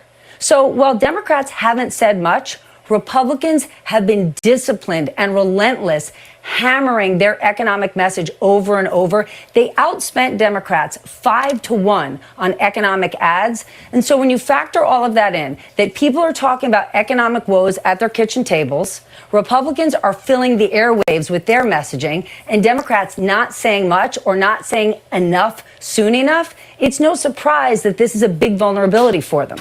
Stephanie, have Republicans, though, laid out a plan, or have they just been effective in going after the bad economy and Democrats? They have not laid out a plan at all. And that's actually what President Obama has kind of hammered home in his closing message, saying, hold on a second, they're not offering you something on the other side. And many of your social services, your Social Security, your Medicare, your Medicaid might get cut. But it was late for Democrats to message that. And it really goes back to the complication. You know, Hallie mentioned it in the last hour. She was talking to a small business owner in Georgia struggling. Georgia's economy is actually doing better than most other states. If you think about the Port of Savannah, the booming business it's seen in the last 2 years, huge. But that business owner she talked to was in the real estate business, the mortgage business. And we know real estate has gotten more difficult given mortgage rates. So it's just a tough message to get across, and easy for the party that's not in power to say, are you struggling? Is this difficult? And it is. You see it every time you go to the grocery store. All right, Stephanie, thanks. It reminds me of the 1992 campaign, the Clinton War Room, with the famous sign, Andrea, it's the economy, stupid. And you know, honestly, for these elections, it so often is the economy that's the top issue for voters. And it's inflation. And as the White House Chief of Staff, Ron Klain, says, he looks at the gas prices every morning. And even though they've come down, they've not come down enough. And in our exit poll, it showed that by the voters, 52% trust Republicans to handle the economy. Only 44% trust Democrats to handle the economy. And 46% of the people in our exit poll said that their personal family financial situation is worse than it was 2 years ago. And this is the worst number that we've seen since the Great Recession. So that is a big shift. Look, inflation is the most important issue by far. And abortion, less so, but higher than we expected, at least according to the exit polls. Crime, much less so. But the Republicans have just been hammering Joe Biden on inflation, and Democrats are being punished for it. Well, Hallie, I mean, a lot of analysts have said that Democrats didn't sufficiently answer the charges on the economy or on crime. The sort of a deer in the headlights in terms of the crime attack, which has tightened up races in these last few weeks, where they thought they weren't going to be as competitive. Let me tell you, what I've heard from Democrats was exactly that issue, Savannah, when they were talking about places where they were nervous, feeling like Democrats were really put on defense by Republicans on the issue of crime kind of late in the game. And in key places like, for example, Pennsylvania. Look at Wisconsin, where that's been another key issue, too. So, yeah, crime right there sitting at number 3, by the way, tied for gun policy on issues that are important to voters. You know, inflation and crime, what they have in common, they're really tangible to people. Sometimes, like, you know, 3 of us live in Washington. People sit there in the Beltway and they talk about things that are sort of esoteric. Everybody puts together a grocery budget, right? Everybody walks out of their home to go to their car or to school or whatever. You feel these issues in a really tangible way. You look at where Democrats are right now, more voters say President Biden's policies are hurting this country than helping, right? These are the headwinds that Democrats are facing, and we're seeing it in races across the country. Samantha, I know you're interested in the Kansas governor's race, which was too early to call right now, which makes sense, but you look at the Republican there, Derek Schmidt, he has tried to tie the incumbent governor, Laura Kelly, to President Biden in a big way. That's been a big issue in that race in a state that Donald Trump won by double digits. That is a reflection of what we're seeing in other key states around the country, too. Well, governors' mansions could be switching hands in more than 30 states tonight, but one place where that won't happen is in New Hampshire, where incumbent Republican Governor Chris Sununu has been reelected, and he joins us now live. Governor, congratulations. Well, thank you, although I have to correct you, we don't have a governor's mansion in New Hampshire, but I appreciate the thought. We're having a great time here. That is duly Well, Governor, I know you've been obvious. Maybe they want to throw it in the budget. Yeah, obviously you've been focused on your race tonight, and again, congratulations. But have you drawn anything from what you have seen so far on any of these races? Yeah, well, first and foremost, the turnout has been absolutely unbelievable. We're definitely going to break records for a midterm turnout here in New Hampshire. And as you guys have been discussing, that's economically driven. Folks are feeling a pinch at their homes when they're balancing a checkbook, trying to just pay a mortgage. And especially in New England, where energy prices are so high, fuel prices are high, it's getting colder. People are really feeling that double pinch, that double whammy, and they want to change. And you can't ask Washington to change and yet keep sending the same people back. So I think, again, a lot of these races are still too close to call on the federal side, but I think there's going to be a very positive red wave as the night goes along, not just here in New Hampshire, but across the country. Well, you know, we have to ask you about the Senate race going on in your state. You know this state backwards and forwards, having just campaigned there. How do you feel about what's going to happen tonight? Do you think that General Don Bolduc, the Republican, will be able to defeat Maggie Hassan? I think so. I mean, it is going to be a neck-and-neck race, probably not called late until the night. You're going to have a lot of the larger towns, the more conservative towns, come in very late, just because that's just the way it is. But they will count their votes, and we will get a winner. But it probably will be late into the night. And again, because that turnout was so high, we have same-day voter registration, which actually works as a decent process here in New Hampshire. So there's just a lot to tabulate and compile.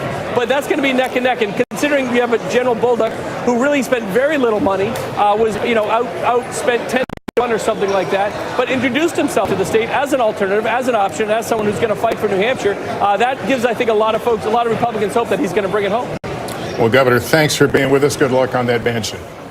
He's at a bowling alley right now. Is that right, Governor? You're at a bowling alley? We're doing it in New Hampshire style. We're axe throwing. We got a bowling alley. We got an arcade. We got horseshoes a little later on. We're going to be having a lot of fun. Very New Hampshire style. I know you guys are stuck in New York, and as usual, New Hampshire's having a lot more fun than New York. But you know, we get the games here. Well, enjoy. Everybody's jealous. I guess it's a good time when your race gets called early and you're victorious. Governor Chris Sununu, thank you so much. Interesting to hear him talk about the New Hampshire Senate race, which, of course, has not been called yet. And that's a key issue. In fact, Chris Sununu did not endorse General Bolduc in the primary, right. Andrea. He did not want him to win. He wanted the other candidate to win. And Democrats poured a lot of money in the primary into advertising, negative ads, trying to take down Bolduc. I mean, they were just going, they really made him a bigger deal than he was.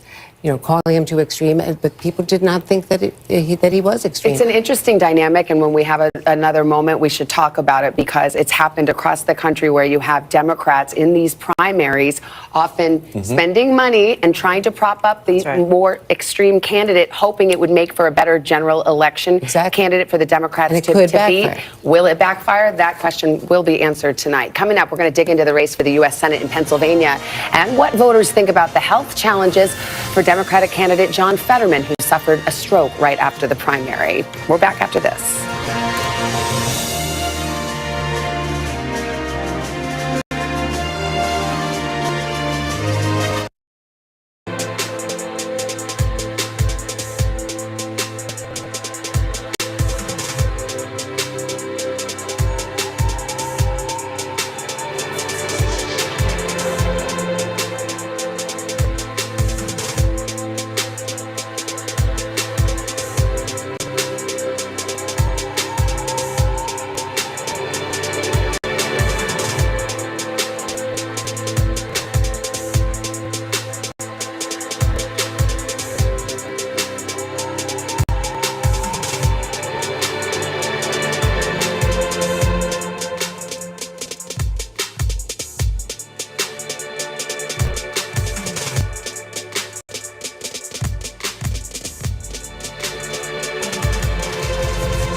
we're here to start conversations about the big things happening in our world. Because it's not my job to tell you what to think. My job is to think about what you tell me. Now Tonight with Joshua Johnson, streaming weeknights at 8 on NBC News Now.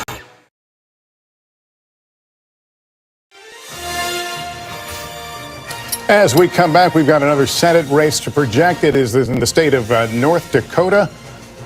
And Hoeven is the projected winner, John Hoeven, over the Democratic challenger, Katrina Christensen. A third term for Senator Hoeven. So let's see where we are. 40 Republican seats, 38 Democratic seats. It's going down to the wire. Let's go over to Tom Yamas, who's been looking at some of the exit polls, and we've got some out of Pennsylvania, a closely watched race, and for good reason. Tom, what are you seeing? Yeah, a lot of interesting information. So voters in Pennsylvania had some real issues with their Senate candidates. That race, of course, the most expensive Senate race in the country, more than $145 million spent in ads there to define each candidate, and a lot of news coverage. As we know, a lot of that coverage was on John Fetterman's health. And so we asked voters coming out, voting here in these midterms, was John Fetterman in good enough health to serve? Look at these numbers, 50% so far. And again, it's early, saying yes, 47% saying no. So the other question we asked was about Dr. Oz, because the attack on him was that he was a carpetbagger. He just moved to Pennsylvania 2 years ago. He had lived for decades in New Jersey. We asked voters, did Dr. Oz live in Pennsylvania long enough to effectively serve? 56% said no, while 42% said yes. Again, this is early exit polling data. We also wanted to find out what's the most important issue for voters. In Pennsylvania, at this hour, 36% saying abortion, 28% saying inflation. Look, in full disclosure, we don't know exactly where all the vote has been coming in for exit polling data in the state of Pennsylvania. It's a huge state. We do know we just got a big dump coming in from Pittsburgh that could have affected some of this data. But if this holds, this is actually pretty good news for Democrats. Guys, back to you. Chuck, what do you see in there? Well, look, it's very early, and I want to underscore something Tom just said, just so you know, and again, we have our tool. Yes, we have Fetterman with a big lead, but let me just show you something here, just to remind you. And we know how many Republicans vote same day here. And right now, we only have 26% of this vote same day. Exit polls. So, the exit polls, are they early voting as well as same day voting?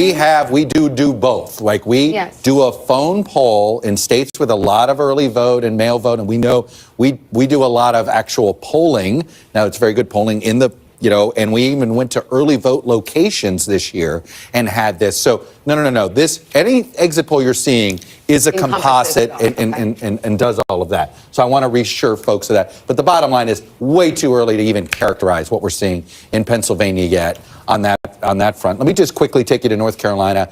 We haven't called this race yet, but I'll tell you why I think we're close to. I want to take you to Anson County. Anson County is part of our county to county. What you need to know about Anson County is that it's a blue county. In fact, it was a big blue county for Barack Obama back in 2012. I don't think I have that data in there. But the point is, Bud is carrying this county. This is a majority African-American rural county. And the path to victory for Sherry Beasley was to do something we haven't seen since 2008, a high turnout among rural African-Americans. That didn't happen. That is why Democrats haven't carried a North Carolina federal race since Barack Obama in 2008, and Sherry Beasley was not able to change things there. And I think, look, we haven't called anything. We're still waiting, but these are the tea leaves that point to a Ted Budd victory. All right, we got a call to make here. Polls closed just about an hour ago in Arkansas. Now we can project that Sarah Huckabee Sanders, the former White House press secretary, will be the new governor of Arkansas, first female governor from Arkansas, and will, of course, hold a seat that her father, Mike Huckabee, held about 15 years ago. He left office at someone you know well, having seen her a lot in the White House. Yes, So she's more or less cruising to victory there. As expected, right? There were, I will say, I think there was some speculation, pure rumor, even in the days when she was at the White House press secretary, that she was eyeing a run for governor, perhaps, when she got out of the White House. She has gone through a very recent battle with cancer. She is somebody who has a lot of name recognition in the state of Arkansas. So this is not surprising, but it is, as you note, historic. But a shout out to the millennials. She's a millennial governor. Okay. And we're going to have Wes Moore's a millennial governor. There's a young, normally we're all used to our governors with grayer hair. Not in Arkansas and Maryland. The new generation is coming into leadership. Well, as Hallie Wells knows, we had on the Today Show this morning, there are also two Gen Z candidates. One of them who's going to Congress. Okay. We just found out. And we'll see. Yeah, the Max other one, made it. Yeah, in New Hampshire, Caroline Levitt. And both of them have never run for office before. They weren't eligible until now. Yeah, That's how young they are. Constitutional. I mean, no, I mean in Arkansas and in Maryland, Wes Moore has never run for anything, and Well, we got to take a neither quick has break. Sanders. Much more ahead as we cover the results from the 2022 midterm elections here on NBC.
Mr. Secretary, when is this going to get better? You came into this job saying you were going to fight crime. Have you been successful? Found a way to put that. Can you update us on the status of negotiations?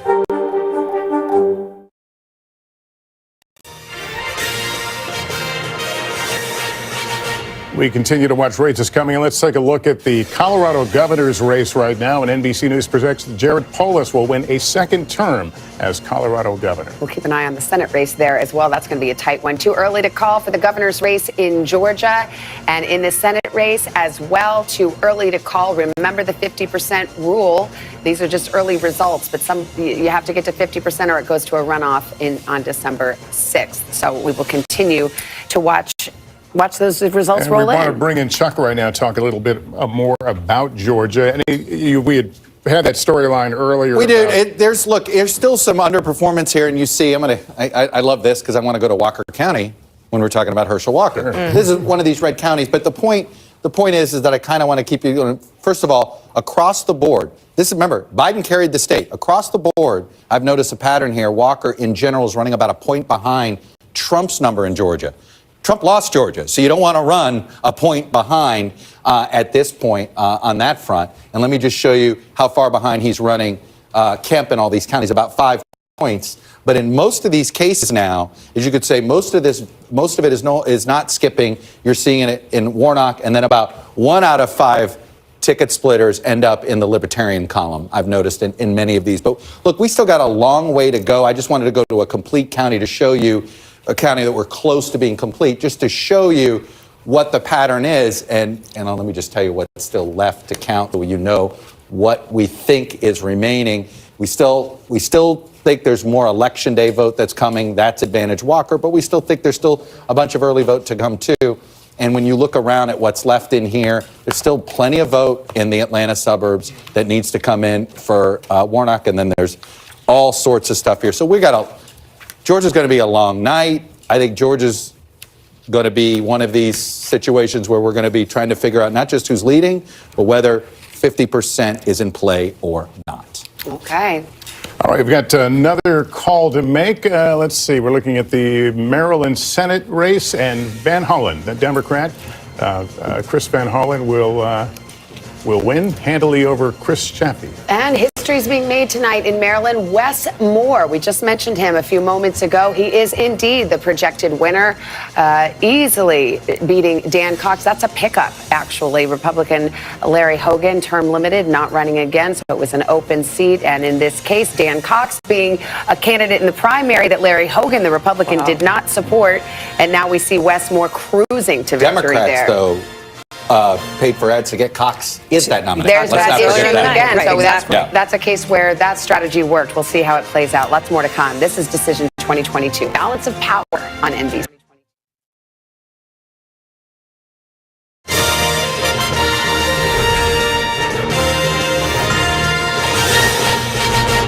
Welcome back. I'm Tom Costello in Washington, D.C. We are continuing our special Decision 2022 coverage. Polls have now closed in Arizona, where two high-profile races are playing out. One for the governor between the Republican candidate, Kari Lake, she's a former local TV anchor, and Democrat Katie Hobbs. It's too early to call there. And the other one is for the Senate, of course, where the Democrat incumbent Mark Kelly, the former astronaut, is taking on Republican Blake Masters. Also too early to call at this hour. Let's bring in NBC's Vaughn Hilliard, who is in Scottsdale with the GOP candidates. Vaughn, let's start with the governor's race. Kari Lake has pushed the stolen election lie, while Hobbs has pushed back hard on those lies. You're an Arizona native. What are the voters telling you tonight? Right, the Democratic Katie Hobbs, in fact, is Arizona Secretary of State who oversaw the 2020 election in which Donald Trump narrowly lost to Joe Biden.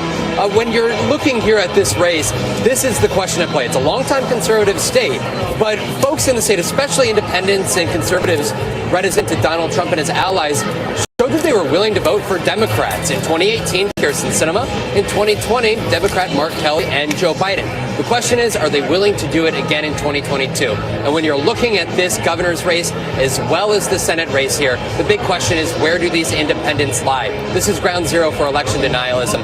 Up and down the slate of GOP candidates, you're looking at candidates who called for the decertification of the 2020 election. Now, the question is that a high enough priority for voters to push back against Republicans this year? All right, well, let's talk about that Senate seat. It's Kelly versus Masters. Kelly won the special election after John McCain died. Has he managed to build the support over the past 2 years to put him over the hump this year? Right. Republican challenger Blake Masters has largely gone after Mark Kelly for voting almost in lockstep, essentially, with the Democratic White House and Democratic majorities in Congress. And contrasted that with Kyrsten Sinema, who took a little bit more of an approach in which she pushed back against some of the Democratic agenda items. But when you're looking at Mark Kelly, he is somebody who has garnered support here in the state. Of course, the husband of Gabby Giffords, and he has tried to make the case on a myriad of issues that he has represented Arizona independently. Blake Masters is heavily focused on the border. And in fact, I was just down there when he was campaigning on Friday, really highlighting the record number of migrants that have made their way into the United States. And this year, and he is trying to boost that GOP turnout. That's why you have seen him travel around the state here with the likes of Kari Lake and those other Republican contenders. We should note the polls closed a half hour ago. Tom, we're waiting for that first batch of ballots to come out a half hour from now. And these votes are going to heavily skew Democratic. So when you look at the results, Democrats want to be quite significantly up because the expectation, much like in 2020 when Donald Trump closed the gap and almost overtook Joe Biden, you should expect a very similar thing. But this first batch may be anywhere from 70 to even 75% of the total ballots here. So we could know a lot about this race just a half hour from now, Tom. A familiar scene, because we should remind the audience that Biden won Arizona by less than half a percentage point back in 2020. Vaughn, thank you very much. Vaughn Hilliard, who was there in Arizona. We're going to continue keeping a close eye on these races, much more throughout the night, and we're going to go back to NBC News special coverage. Decision 2022 and the balance of power. Stay with us.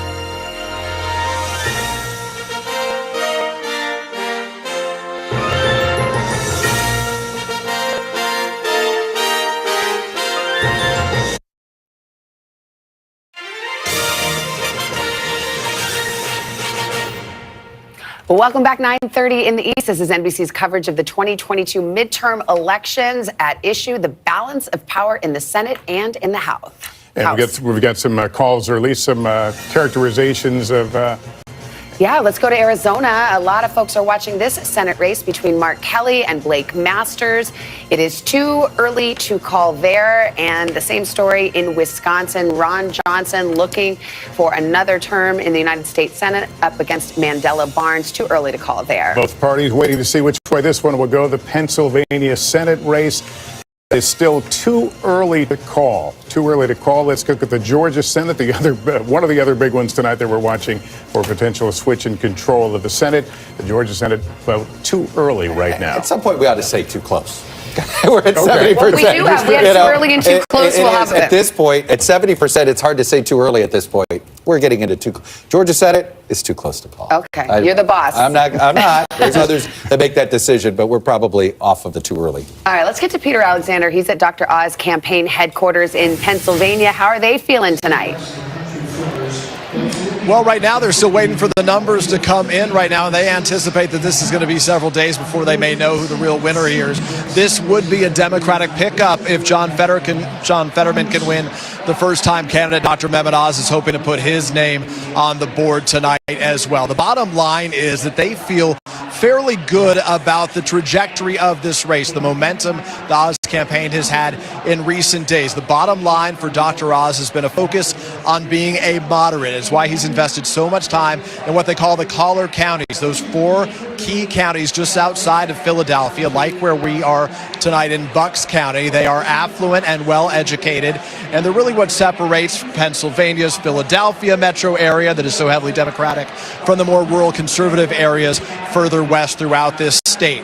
What was notable, though, is that just this past weekend, Dr. Oz, despite his efforts to cast himself as a moderate, hosted a rally alongside the former President Donald Trump. And I think if he struggles tonight, there will be a lot of scrutiny about that decision here. But keep a real close eye on those Philadelphia suburbs over the course of this night. 283,000 votes. That's what separated Joe Biden from Donald Trump in those counties back in 2020. According to a top advisor to the Oz campaign, their goal tonight is to be about 40%. They know they need to get about 40% of the vote there. So keep a close eye on the numbers that come out of those counties. The bottom line is they think they're going to be at it for a while. Philadelphia, as we've noted, reinstated today, Savannah and Lester, a procedure that helps them prevent against any double votes.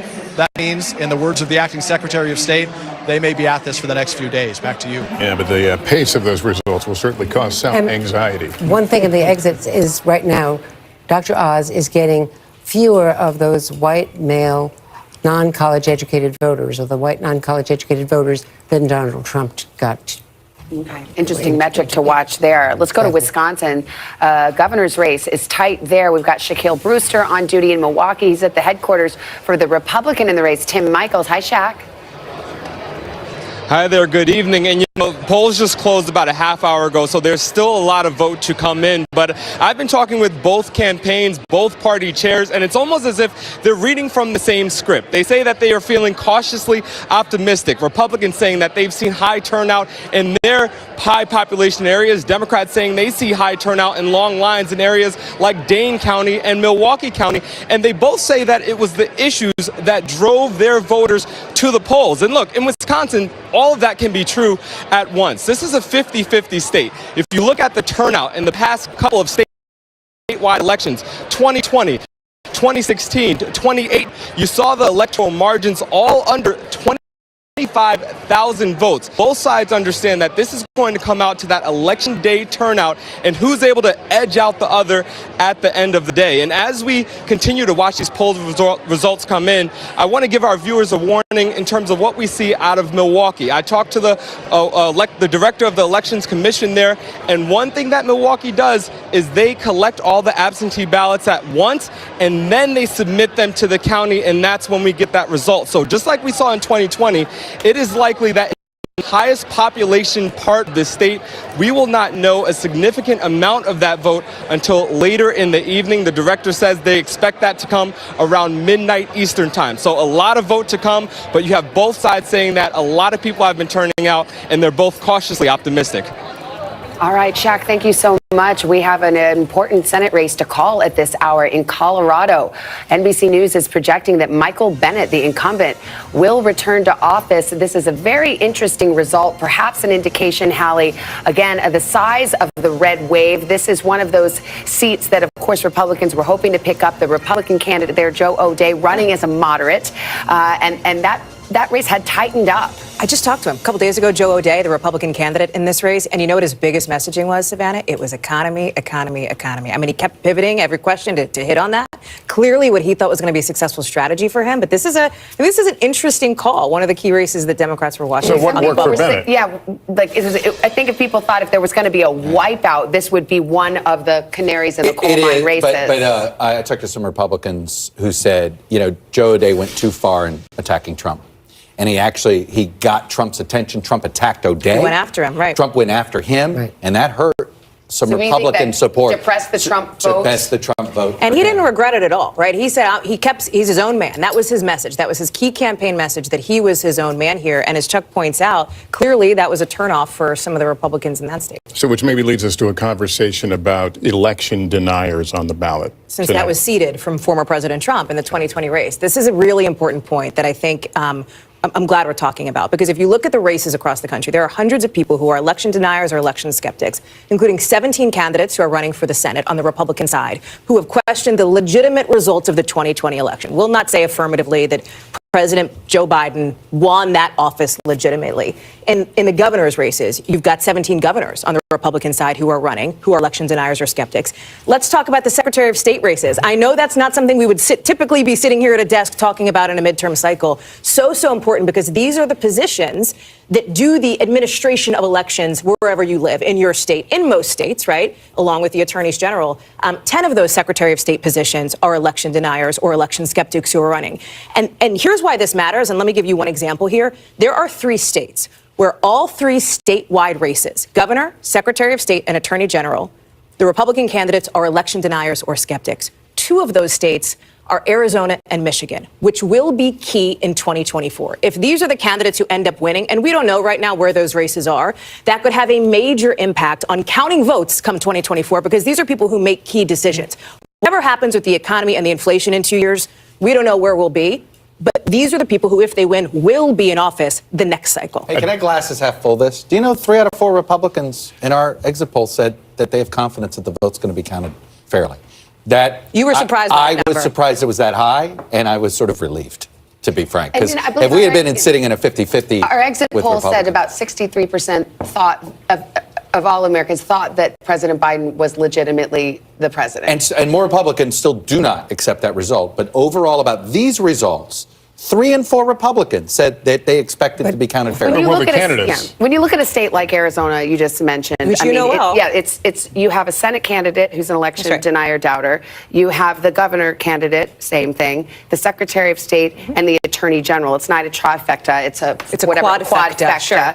Potentially, if they sweep, and you're talking about a race in Arizona in 2020 that was decided by 11,000 votes. If you're talking about lawsuits, right, from, let's say, Democrats, if those Republican candidates do win, if you're talking about changes to voting law, for example, or discussions around, I mean, these are the people who are in those decision-making positions. That's why this matters. And Chuck, to your point, I would wonder, do you have any concern? We've seen a little bit here in the exit polling, national versus battleground state split, because we all know, and I don't want to get into 2024, but 2024, the president isn't elected by the popular national vote. It's in these battleground states. If it comes down to just a couple of states, right, and we're looking at them. But Pennsylvania is one big exception here, because from all reports, Doug Mastriano, the gubernatorial candidate, is way behind Josh Shapiro, the attorney general, running against him. And Doug Mastriano, not only an election denier, led all the lawsuits, marched with the rioters on January 6th, but was considered really too extreme by the voters. Another counterpoint is Brian Kemp in Georgia, who, of course, went to war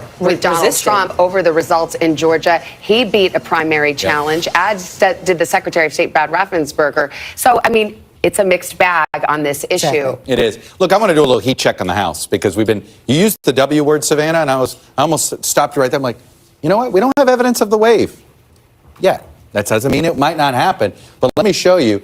Remember, I did my small, medium, and large? Well, here's Virginia 10. We already called it, so we're not looking at a tsunami for Republicans. Virginia 7, Abigail Spanberger, obviously, is one that we've been very focused on here. Look at how close this is, just 3,000 votes. And we have some updated totals in here. We think there's still 22,000 votes. So this is one where we're going to wait till all the votes are counted before we call this race. But already, this tells you this may limit the size of the Republican gains because, look, Florida may give them enough for the majority already. They picked up 4 seats in that state. But this tells you something. And let me take you over to Virginia 2 and explain why we haven't called Virginia 2 yet. Okay, here. And it's simply all of the remaining vote is early vote, okay, and mail vote. So even though it looks like Kiggins has a big lead over Luria, we believe almost all the remaining vote is earlier absentee. And if that decidedly goes Democrats' way, that is why we haven't called that yet. And let me just take you to a few other places very quickly just to show you my little heat check of where I'm looking at races. Rhode Island 2, this was a race that Republicans were really excited about. They had a great candidate in Alan Fung, and he was not your sort of traditional conservative Republican. This is one that it looks like it's trending. We haven't called it yet, but Magaziner, who is the son of Ira Magaziner, if you remember him during the Clinton administration days, Seth Magaziner, the state treasurer, now running for Congress. The point is, I'm not seeing wave yet. What about I'm not saying we Indiana won't 1? see it, but I'm not seeing wave. Let me get you some Indiana 1. Because that was one of your It was first early bellwethers. It was certainly an early bellwether. And, we still got a lot to go here, so we got to wait. But there's not a lot of evidence that Mervan is going to lose this race. We shall see. But like I said, all of the House returns we've seen so far outside of the state of Florida, and the state of Florida looks like it is a killing fields for the Democrats, but it didn't spill over outside the state of Florida so far. It's in the eye of the beholder, though. What is a wave? Oh, to me, a wave was anything over 20 to 20. In the House, right. If they pick up 20 House seats or north, because, they picked up a bunch of House seats in 20 in their defense. They can get to 230 plus actual members of the House. I think you have to say there was at least a bit of a House wave, if you will, one step above Ripple. Well, you need 5 seats. The Republicans need 5 seats to retake control. They need a ripple. They need 5 seats to retake control of the House. So, we'll keep our eyes on it. Coming up, what does the vote tonight mean for President Biden? We'll talk to his former press secretary, Jen Psaki, right after this.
we look out over the latest city turned crime scene, we see the things left behind.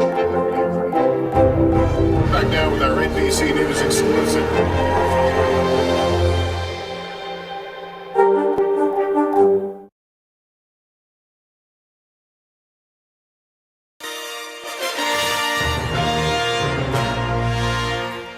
Welcome back. It is election night. This is NBC's Decision 2022 election coverage. Let's check in on North Carolina. We are now saying that race is too close to call. An open seat. Longtime Senator Richard Burr retiring. Ted Budd in the lead at this hour, but it is too close to call in North Carolina. And we have a projection in the Oklahoma governor's race. It looks like the governor, Kevin Stitt, is the incumbent, will win re-election over Joy Hoffmeister, who was a former lifelong Republican. Well, Chuck has been watching this Oklahoma governor's race very closely, and there is a very fascinating dynamic there. Well, you know, Stitt wins. That's good news for him, obviously, but there's a new attorney general that's likely to get elected, and he got into a big war with the tribes. It's very possible he could be under some state investigation, the governor, having to do with some campaign contributions, but it all stems from this big fight he seemed to have with the tribes, who spent millions trying to unseat him, both in the primary and the general, and apparently they're not done with him. Well, Governor Stitt holds on and will serve another term. Jen Psaki served as President Biden's first White House press secretary. She's now an MSNBC host. Jen, good to have you. Thanks for joining us. So if you're in the White House and you're watching those numbers right now, what does it tell you and what do you do? Well, whenever you're in the White House and your party's in power, you're always bracing for impact, Lester, because every time a president is in power and there's a midterm election, almost every time that their party loses seats. And if you look back at Barack Obama's first midterm election, he lost 63 seats. He even called it a shellacking. And if you look back at Bill Clinton, he lost 54 seats. So they're aware of that historic precedent. But I will tell you that, and I've been in touch with them, what they're watching right now is the fact that there are races that are turning to be Democratic, that where Democrats are winning, that are good signs for them. And it's early. So they're also going to be watching as races start to come in the West Coast as well. Well, if they're watching the exit polls, Jen, your old boss, President Biden, cannot be happy about one of the results. 2/3 of voters in our exit poll said they do not want President Biden to run for re-election. That's true, Savannah. I did see that in the exit polls. And look, I think the president has to make a decision early, I think, over the next couple of months to decide if he's going to run for re-election. Now, I will tell you from having worked for Barack Obama when he was president and he got beaten by a lot in the midterm elections, there were a lot of people calling for him not to run either. So President Biden has to make a decision. He has to decide if he's going to battle through this another time. But I would expect he'll do that with his family and not probably based on exit polls at this point. Will an announcement by Donald Trump force the president's hand? Make the call sooner rather than later? You know, Lester, I think it will definitely be a factor because Donald Trump getting in the race will mean that the president will feel like he's the only one who's beaten him before, which is true. And he's probably going to want to take him on again. He's been clear that he wants to run again. He's got to make that decision with his family. And I expect he's going to do that sooner rather than later because he knows time is of the essence. And if he doesn't, other Democrats are, of course, going to get in the race. I was going to ask you that, Jen, what the timeline is. I mean, obviously, it's a personal decision, a weighty decision. The president is looking at it. But he also, if he is not going to run, wants to leave a lot of running room for other Democratic candidates who might want to get in. What's the general timeline? You know, I think, Savannah, he knows that the stakes are very high, especially if former President Trump gets in the race. And I think he's going to have some time with his family over the holidays. He'll have those deep discussions. This is a little bit different from past midterms, though, because Democratic candidates were not running against his record. They were running against Barack Obama's record. They're running on his record in many cases, but he does have to make the decision about whether he's going to go through another election cycle at a time when Republicans have been clear that if they take power in the House, they're going to focus on investigations and impeachment. So it's a very personal decision, but I know he knows he needs to make it sooner rather than later, and we'll see. It's a personal one for him. All right, Jen Psaki, good to have you on. Great Thank to you. Be here. Coming up, we're going to have more exit polling from Tom Yamas on how issues like crime and abortion played out in today's vote.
Sometimes the news can be difficult and overwhelming for kids to understand. Ukraine and Russia. Can you help me understand what's going on? So to help make sense of it all, we've created a newscast just for them. We hope your family will watch Nightly News Kids Edition.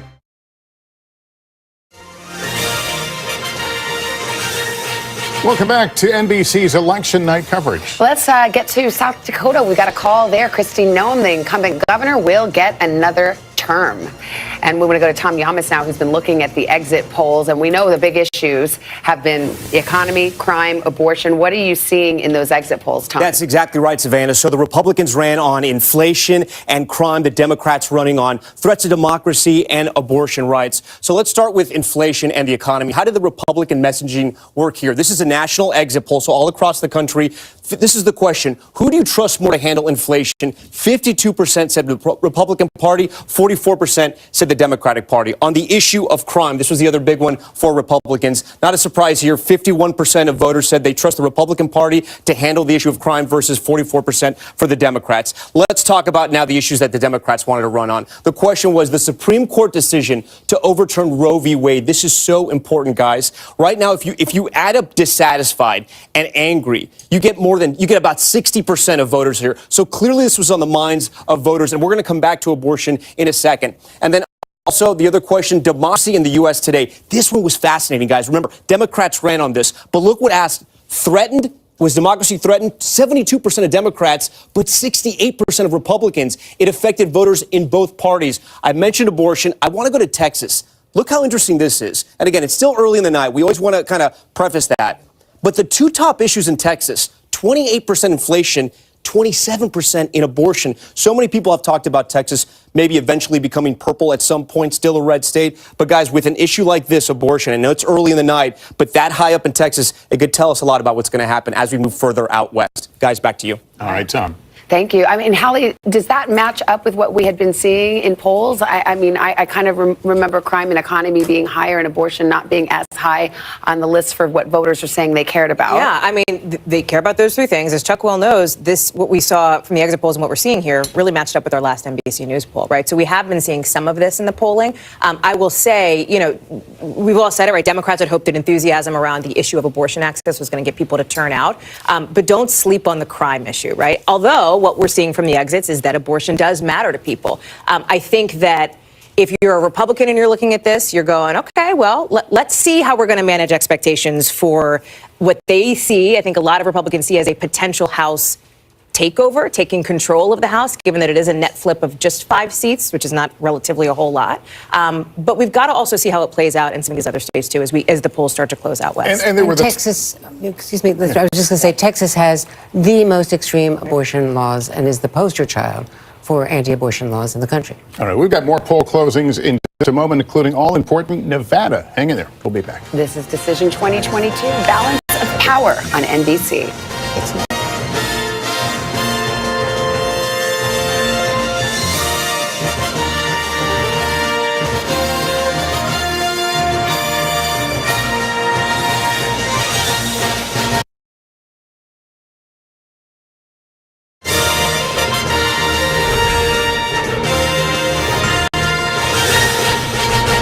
And we continue on NBC News Now. I'm Tom Costello in Washington, where we are watching the special decision throughout the night. Right now, we are paying very close attention to the balance of power in the House, where Republicans went into the night hoping to regain control. Some of the most interesting races playing out right now are in Virginia, just across the river from us. It may help tell us if we're looking at a red wave or a ripple, as we've heard throughout the night, from the people on NBC News. Good news for Democrats. NBC News projects incumbent Jennifer Wexton is the winner in Virginia's 10th district. A Wexton loss would have suggested that red wave we've been talking about. In Virginia's 7th district, a very tight race between the Republican, that's Yesli Vega, and the incumbent Democrat Abigail Spanberger. Very tight, and we are not calling that. Add another close one. Virginia's 2nd district between the Democrat Elaine Luria and the incumbent Jen Kiggins. Let's now go to NBC's senior Capitol Hill correspondent, Garrett Haig, who's watching all of this closely. Garrett, Republicans need just 5 House seats to flip the House, 1 Senate seat to flip the Senate. What's the mood like right now at the minority leader, Kevin McCarthy's headquarters?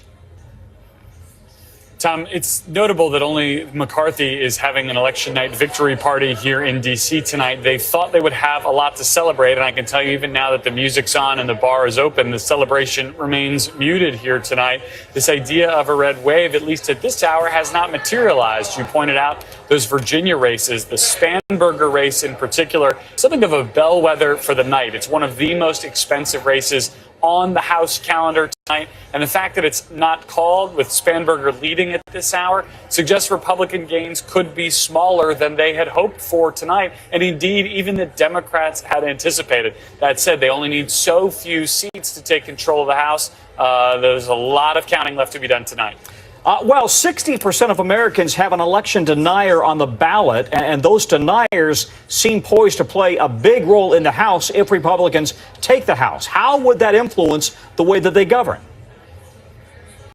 Well, Tom, those deniers may end up having a bigger impact in state-level races, in large part because the way we conduct our elections is driven by state lawmakers. State officials handle election returns in each individual state. In the House, they're going to be limited, especially if Democrats retain control of the Senate. But even if they don't, with Joe Biden's veto pen awaiting, a lot of what we're going to see from House Republicans in the majority would be messaging bills to make their base happy, but that won't become law, and a lot of investigations. And I think that's where you may see the impact of those election deniers, perhaps looking to investigate some of these issues that have animated the Republican, particularly the pro-Trump voters, really going back to the days right after the 2020 election when these election-denying candidates got their start.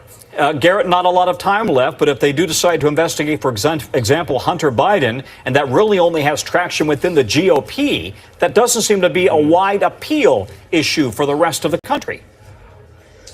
We've seen this time to time historically, Tom. New majorities come in, they fire up investigations and oversight, and sometimes they overreach. It's the kind of thing that could swing the political winds back in Democrats' favor come 2024. Not that we want to start thinking about that just yet. Oh, but we can't help ourselves. Garrett, thank you. Garrett Haig. We are going to keep a close eye on all of this through the night. NBC News coverage continues right now. Special coverage, Decision 2022.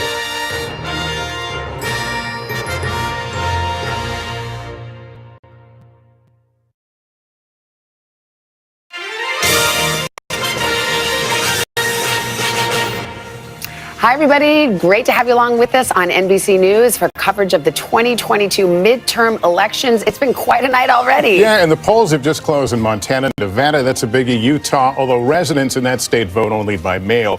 We're just an hour away from poll closings on the West Coast. So why don't we run you through what we have so far in Utah. We're calling that one too early. This is the Utah Senate, too early between Mike Lee and Evan McMullen. Remember, the Democrats didn't put a candidate in this race. They're backing McMullen. This is Nevada. Closely watch the economy. Huge issue there. Catherine Cortez Masto, the Democrat.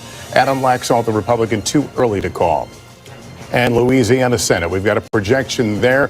John Kennedy will win easily. Re-election for Senate out of Louisiana. Let's go to North Carolina. This is developing in a fascinating way. We'll talk about it more in a moment, but it's too close to call between Ted Budd and Sherry Beasley for that open Republican seat. Let's talk about Georgia. Too early to call. We expect this to be a long night, long week, perhaps. Maybe we go into December of a runoff if nobody gets to 50%. And in Ohio, we're calling it too early to call right now. J.D. Vance versus Tim Ryan in that Senate race. All right, Pennsylvania Senate, that still remains too early to call. A fair amount of vote coming in there, but again, too early to call on the John Fetterman Mehmet Oz showdown. The New Hampshire Senate race, too early to call. Maggie Hassan out in front over Donald Bullock, the general, but again, too early to call there. Arizona Senate, that is too early to call as well. Well, Wisconsin is the same situation. Too early to call there. We've got Ron Johnson looking for another term in the United States Senate up against Mandela Barnes. So let's see where we stand at this hour, 10 o'clock in the East. And we've got Democrats having 40 seats, Republicans 41. It's a 50-50 split going into tonight. So Republicans needing to net just one seat to take control of the United States Senate. And we're watching a lot of governor's races tonight. Nevada, again, where the polls have closed. Too early to call in that governor's race in Nevada. The New York governor's race, also too early to call. Kathy Hochul, Lee Zeldin. Hochul looking to do her first full term as governor of New York. Let's go back to Maine. The governor's race, too early to call there. Paul LePage, a former governor. Janet Mills, the incumbent. Too early to call, but we can say that the Democrat, Janet Mills, is leading. And we're saying the same in Pennsylvania. Josh Shapiro, the attorney general there. Too early to call the race, but he is leading against his opponent, controversial Doug Mastriano, who we just spoke about a few moments ago. What do you say we go to Jacob Soboroff now? He's at a polling location in Henderson, Nevada. We showed the big races there. It's too early to call, but you've been seeing your camera view a lot of enthusiasm about this election, Jacob. Lester, honestly, it has not stopped. And last time I talked to you, I think the tally was around 2,000 people had voted at this location. It's up to almost 2,500 on last check. And actually, they were telling me, it's quite interesting. You can take the high shot if you want and take a look down at what's going on. Part of the reason that you see kind of a crush of people down here right now is that there were 8 printers that ran out of paper at this location, and they had to call the central warehouse that runs the elections here and had to bring all that paper over here to continue the process because while you vote on electronic machines, all of them are backed up with paper records of what those ballots cast ultimately were. I'd also love to show you, if we have a second, I want you to bring you over here and show you the end of the line, because when I talked to you guys last, I'm pretty sure that the line doubled back twice. Now it looks like it's about 3 times as long as it was before. The line's all the way out to the door, and the folks that are here probably have another at least hour or so to wait. But the important thing to note is that everybody that's in this line right now, and you can see, it almost goes all the way out. This mall is closed right now, so all these people are here after hours. The stores have shut. The arcade around the corner just closed those metal grates that everybody's so familiar with from the mall. But everybody that's in line right now is going to get a chance to vote, and the election administrator here says she thinks it's going to go pretty quickly now that they got all that paper back. Might be another half hour until everyone makes it through the line here, you guys. You talk about something as simple as printing paper. You have to hand it to these poll workers, these volunteers who have taken it on the chin in many ways, in recent months, and to see them out there doing what they do. If you're voting tonight, give them a thanks. Doing their civic duty, and again, in an environment that's gotten increasingly difficult. So hats off to them. Let's go to Vaughn Hilliard. He's in Scottsdale, Arizona, at the shared headquarters for 2 Republican candidates there. Carrie Lake for governor, Blake Masters for U.S. Senate. Vaughn, how are they feeling this morning? This evening. Right. We should note that the first ballots are just dropping dropping here literally as we speak right now, and I keep refreshing my phone here to see what these results are. But what you should be expecting here from these initial results is the Democrats, the slate of candidates, not only incumbent Democratic Senator Mark Kelly, but also Katie Hobbs, the current Secretary of State who is running against Republican Carrie Lake for governor, but also those important Secretary of State and Attorney General races. This initial ballot drop, Democrats need to have a sizable advantage because it makes up about 60% of the ballots that are going to overall be counted around the state. And what we expect is the late mail ballots that were returned in the last really 72 hours, as well as those who voted in person here today, those are going to skew Republican, which is why we saw in 2020 Joe Biden jump out to that significant lead there in that first initial batch, but then Donald Trump closed the gap and almost overcame him, losing by just about 10,500 votes. But this is the race here in Arizona, where we saw back in 2018 with Kirsten Sinema and 2020 with Mark Kelly and Joe Biden, not only were independents willing, but also conservatives, reticent to Donald Trump, willing to go and vote for Democrats. Here in this longtime conservative state, that was significant. And yet Republicans, they doubled down by going with Trumpism up and down the ballot in 2022. Blake Masters told me himself this summer that he would have objected to the certification of Joe Biden's win if he had been in the U.S. Senate on January 6, 2021. And then the likes of Mark Finchem for Secretary of State, Abe Hamadeh for Attorney General, and Carrie Lake, each of them still called for the decertification of the 2020 election. And it's important to note, here in the state of Arizona, all three of those statewide officials must certify the election results. That is why there's a lot on the line as we wait for these ballots to drop, and the extent to which Arizona voters are willing to potentially cross back over again here in 2022 for a third cycle and willingly vote for Democrats and really make this state to be taken more seriously, considered to be a purple state for the long run. Guys? All right, Vaughn, thanks. Let's go over to Chuck Boyd. Talk about a tight race in Georgia. Let's go. If you want to stare into the abyss of our close elections, just watch this. It's just fun to point out 63 votes. Not 6,300. 63 votes are what is separating the two right now. But look at this, 49-49. The Libertarians not getting much, but it may be enough to force the runoff, just what Georgians want. They're going to be like, remember the old SNL skit? Really?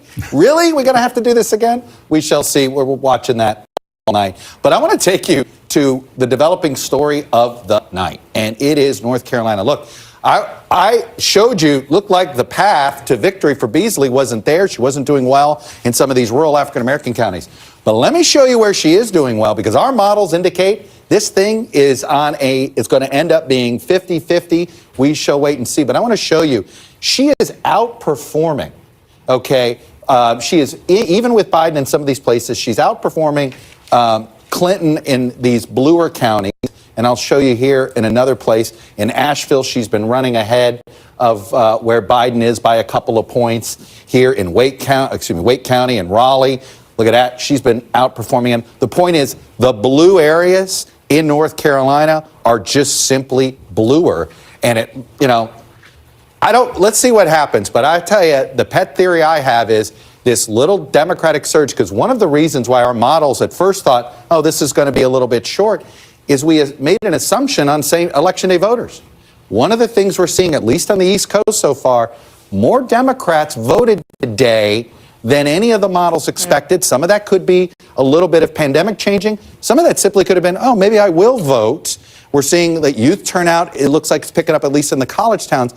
I'll tell you, I have one name to put out there. Donald Trump had disappeared for the month of October, but this last weekend was all about Trump, Trump, Trump. Single best Democratic get out the vote person in America is Donald Trump. Hey, Chuck, can you go back to Georgia Senate for a moment? How much of the vote is in? Oh, well, we still got about 20, I believe it was something like 76%. Yeah, 70. We still got a long way to go, and a long way to get there. Not even a short time to get there. Okay. No, we got a long way, and I've been watching this. It bounces back and forth. Right now, the difference is 2,300. It's just sporadic stuff coming in all over. There's no real pattern. This is going to be one where we have to basically see two things. One, will anybody be at 50 or more?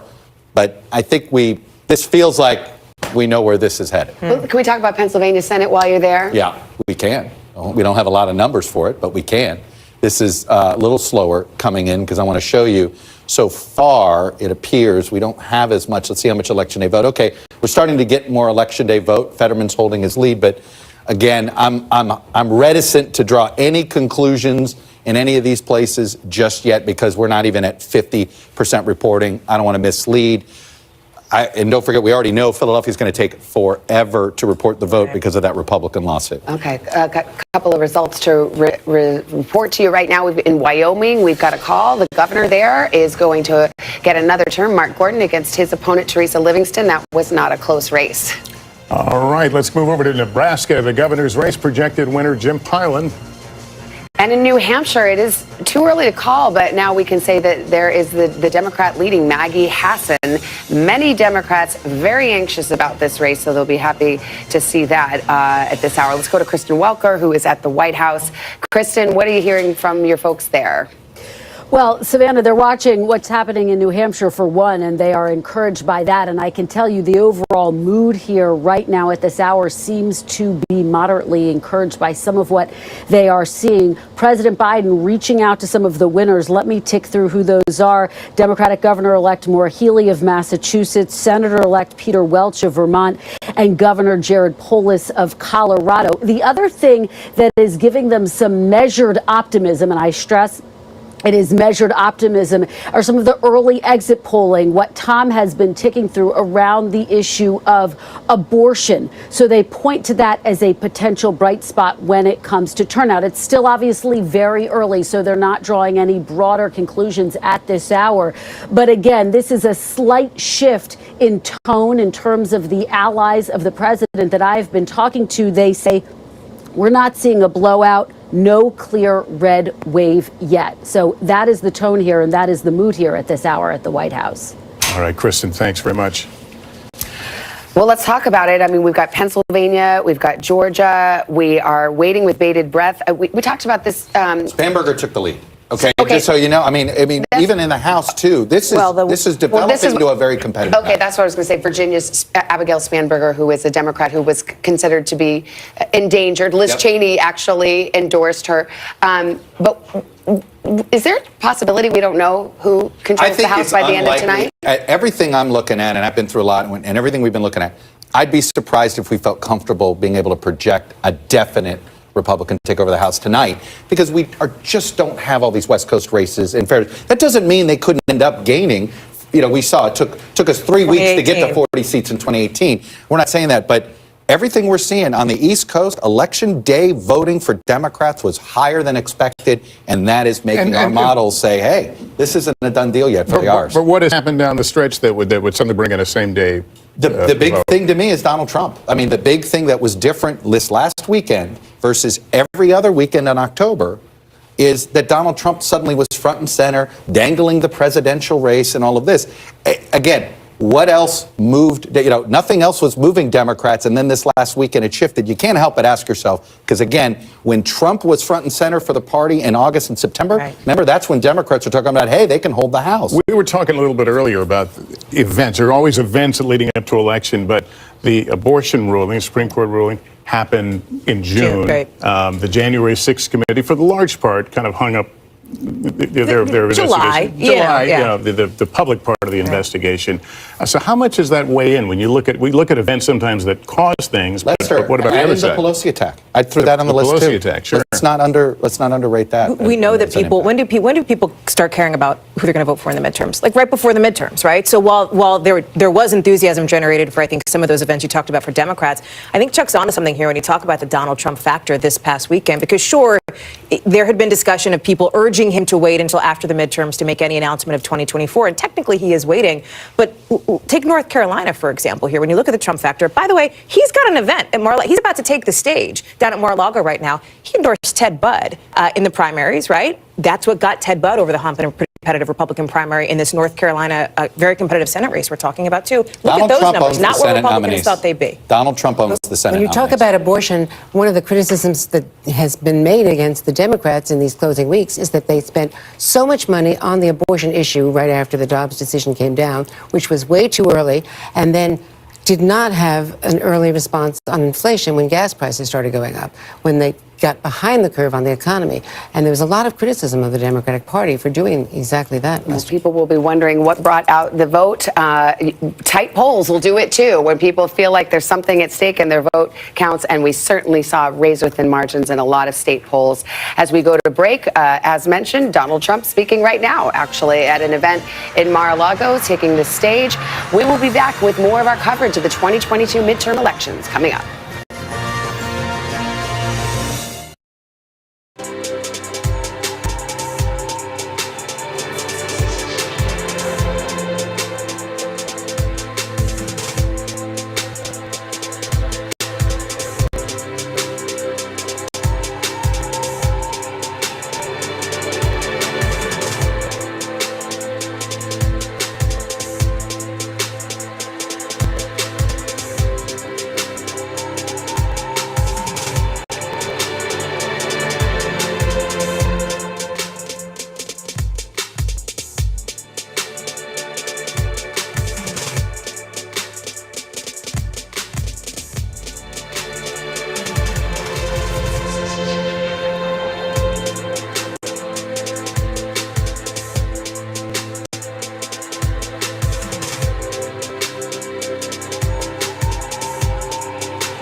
We're here to start conversations about the big things happening in our world, because it's not my job to tell you what to think.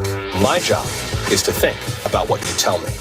Now Tonight with Joshua Johnson, streaming weeknights at 8 on NBC News Now.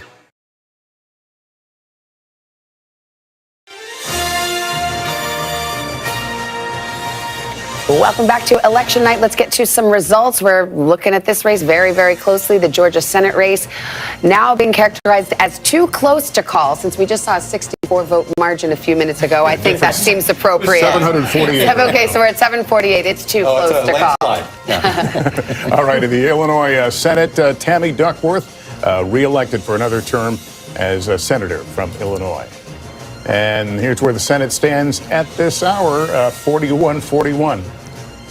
Let's go to Illinois' governor race. We can project that J.B. Pritzker will win another term, easily cruising to re-election in Illinois. In Wisconsin, a hotly contested governor's race, too close to call. The incumbent Tony Evers trying to hang on against his opponent, Tim Michels. And I see that Chuck's getting his steps in. He's over at the board. We've been watching this race all night. The 7th District in Virginia, Abigail Spanberger, the incumbent, trying to hold on. If you recall, I said, hey, be careful. The last votes are going to be blue the closer you get to Washington. Literally, Virginia, it's one of those, the vote count literally comes in south to north throughout the state.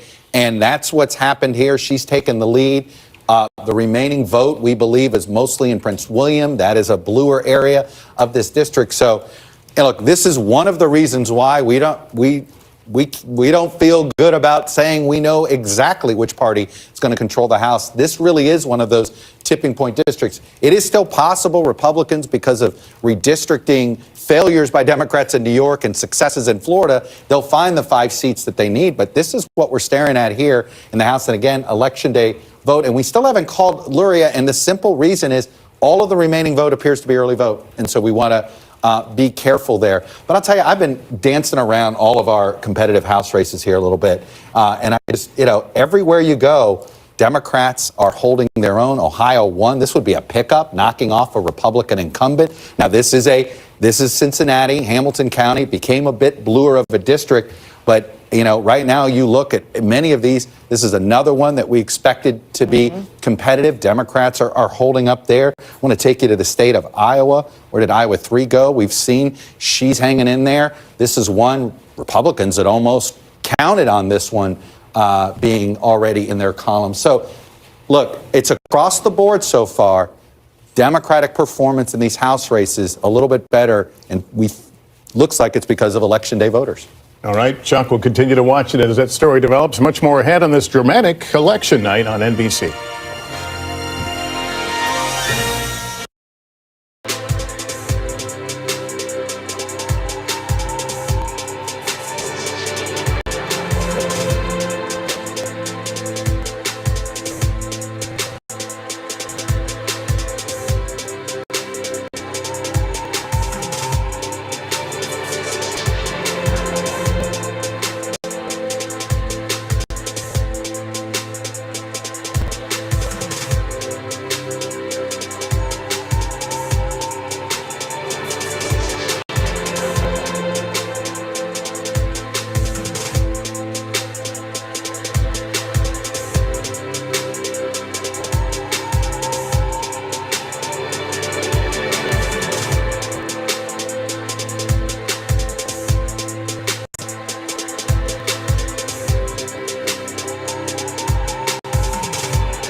As we look out over the latest city-turned-crime scene, we see the things left behind. Back now with our NBC News exclusive.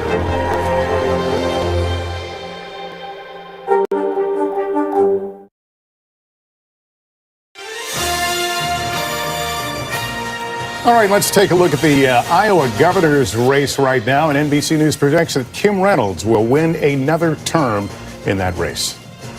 Let's bring in Brendan Buck. He served as a top advisor to the last 2 Republican House speakers, Paul Ryan and John Boehner. Hi, Brendan. Been there, done that. We know that. How are you feeling about the results we've seen so far in the House? Yeah, it's clear that Democrats are coming out. They're not sitting this one out, which is great. We are a very polarized country. We're a very closely divided country, and clearly Democrats are engaged just like Republicans. I still think this is going to be a good night for Republicans. I still think they are going to take the House, and Kevin McCarthy is going to be the next speaker. I think we don't need a big night, right? We were very successful in 2020. Only need 5 seats to take back the majority. Only need, I would say, maybe 15 for a healthy, governable majority, and that still seems very on track. There are about 12 seats where Democrats were tired in districts where Joe Biden only won in single digits that are still on our target list. So there's a lot of opportunities that are still out there, and I think narratives can continue to shift throughout the night. But clearly this is going to be close, and there were some stretch races that may just be that, long shots that may not turn out. Let me ask you about a place you know well, and specifically the Georgia Senate race there. Explain that one to us. Yeah, I'm still looking in the metro Atlanta area. This was what we saw in 2020, where it looked early on like Donald Trump was going to win, but there are still hundreds of thousands of votes out there. And so what looks like potentially a chance for Herschel Walker to get over that 50% threshold, I'm a little skeptical to say he's going to be able to get there. There are a lot of people who just think in Georgia they are solid Republicans, but Herschel Walker is just a bridge too far for them. And when the margin is this narrow, that could be just enough to keep him below 50%, and we may be going into December. Brendan, we just have a few seconds left, but what's your take on the Trump effect? He came out big this weekend, campaigned, teased, dangled the idea that he's going to run for 2024. Do you think that had an effect one way or the other? Yeah, I think Chuck's onto something. I mean, we're going to have to look back at this race for a long time afterwards to dissect exactly what happens. But usually when Donald Trump is on the stage, it is not very good news for Republicans down ballot. And maybe that's what we're seeing a little bit tonight. All right, Brendan Buck, who former assistant to House Speaker Boehner and House Speaker Ryan, thank you for your time. Appreciate it. We've got much more ahead on this crucial election night. This is Decision 2022, Balance of Power on NBC. Sal.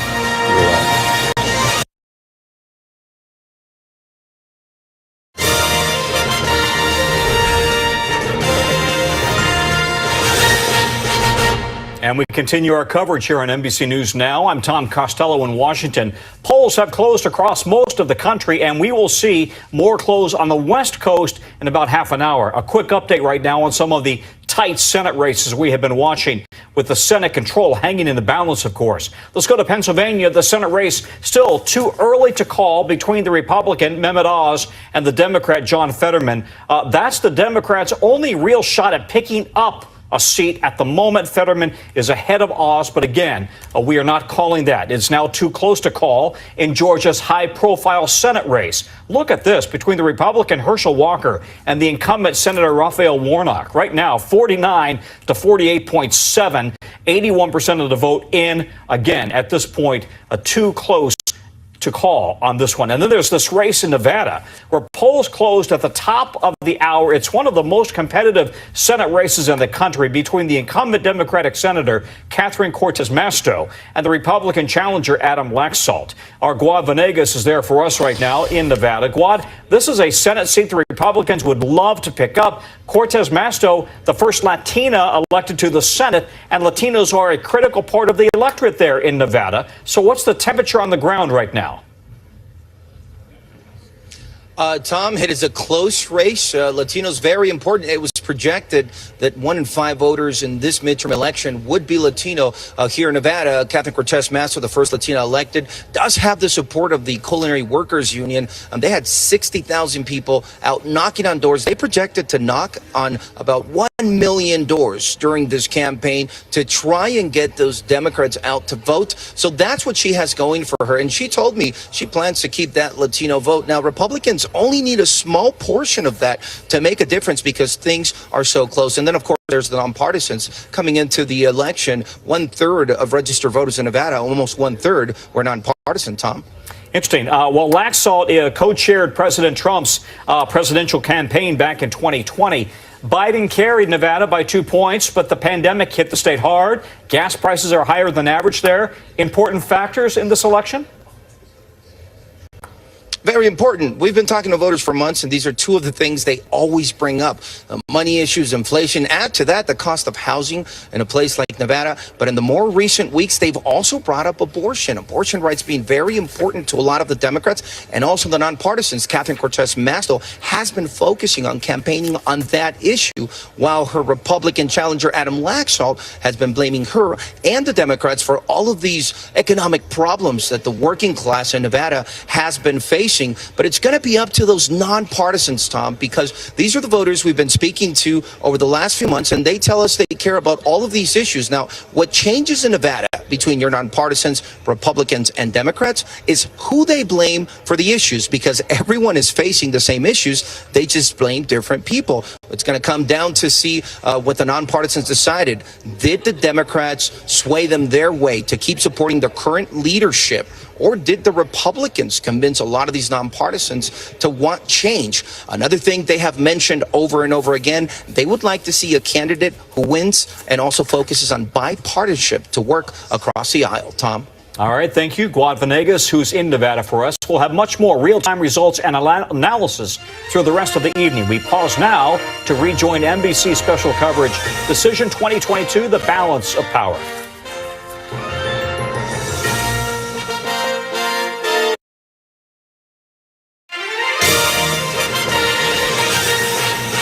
Welcome back to NBC News coverage of the 2022 midterm elections. The drama beginning to build. Yeah, we've got a result in a very closely watched race. Abigail Spanberger, the incumbent in Virginia, holds on. That was a race we were watching very, very closely. Let's go to the Texas governor's race. Greg Abbott will get another term as governor. Arizona governor's race, it is still too early in that one. Very closely watched. Michigan governor, too early. Gretchen Whitmer, the incumbent, of course, the object of a kidnapping attempt by those who opposed her COVID policies. And in the Nevada governor race, Steve Sisolak, the incumbent, versus Joe Lombardo, the Republican. The economy, a huge effort here, perhaps headwinds for Democrats. We've got a winner in Pennsylvania. Josh Shapiro, the attorney general, is the projected winner over Doug Mastriano. Let's go to Chuck on this one. Doug Mastriano, a very controversial candidate. Yeah. And Josh Shapiro has been able to open up this lead that we have not seen when it comes to the Fetterman-Oz race. We have, and I'm going to get there in 2 seconds. I just want to show you with all counted with Spanberger, it's important. She's at the Biden number. And it just tells you there's always been, are we looking at a rerun of 2020? I look at Georgia, I look at Pennsylvania, I look at Spanberger here, and I'm like, oh my God, this is a rerun of 2020. We are literally in the same position that we've been in here. But let me take you to Pennsylvania.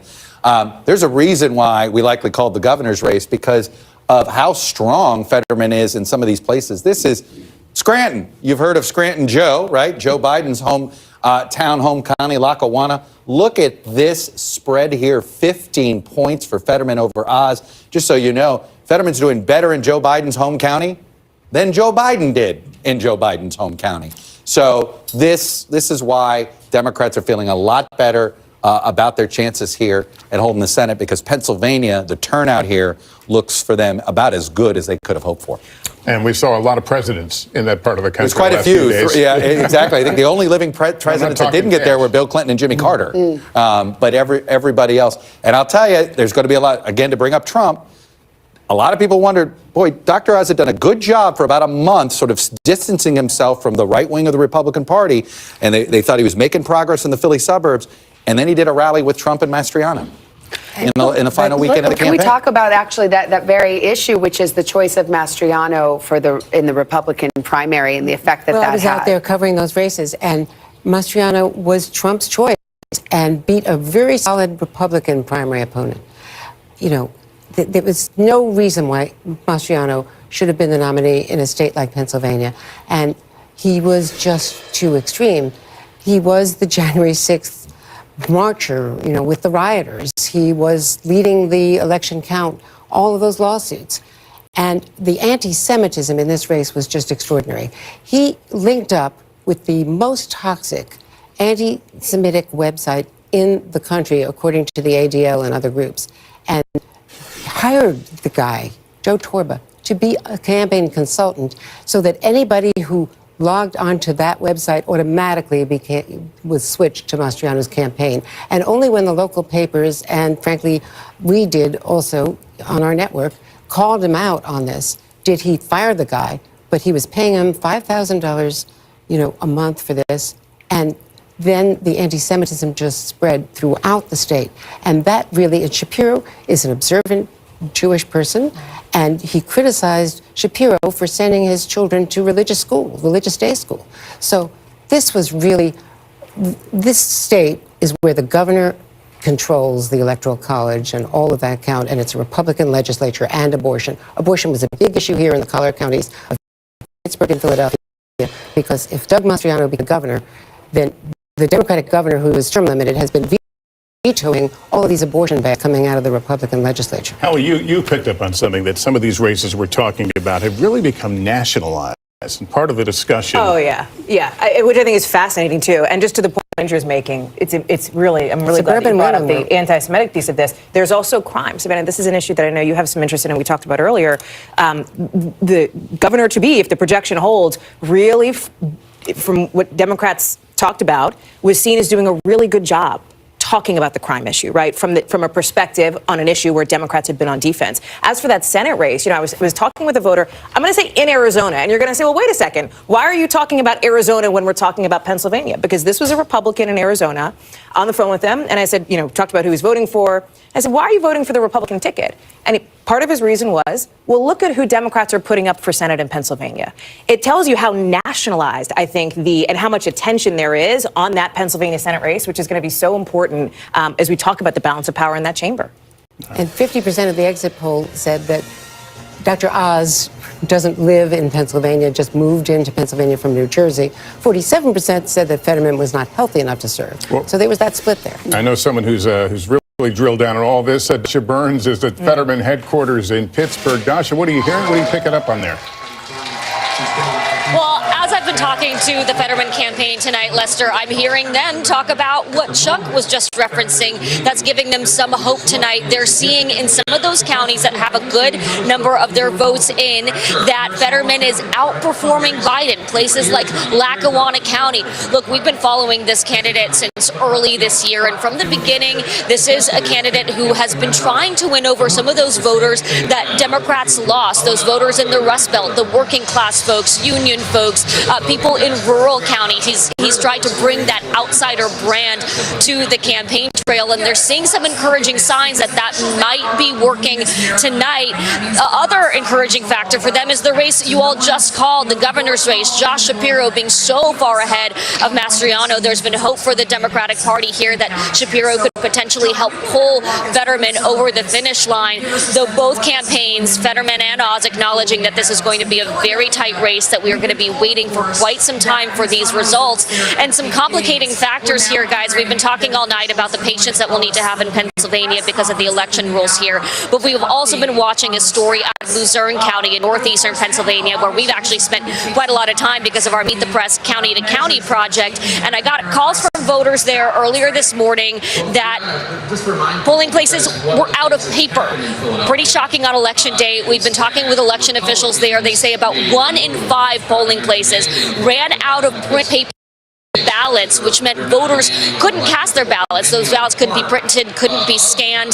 They solved the problem after a few hours. They've extended voting hours there, so polls closed a little bit later. They close at 10 p.m.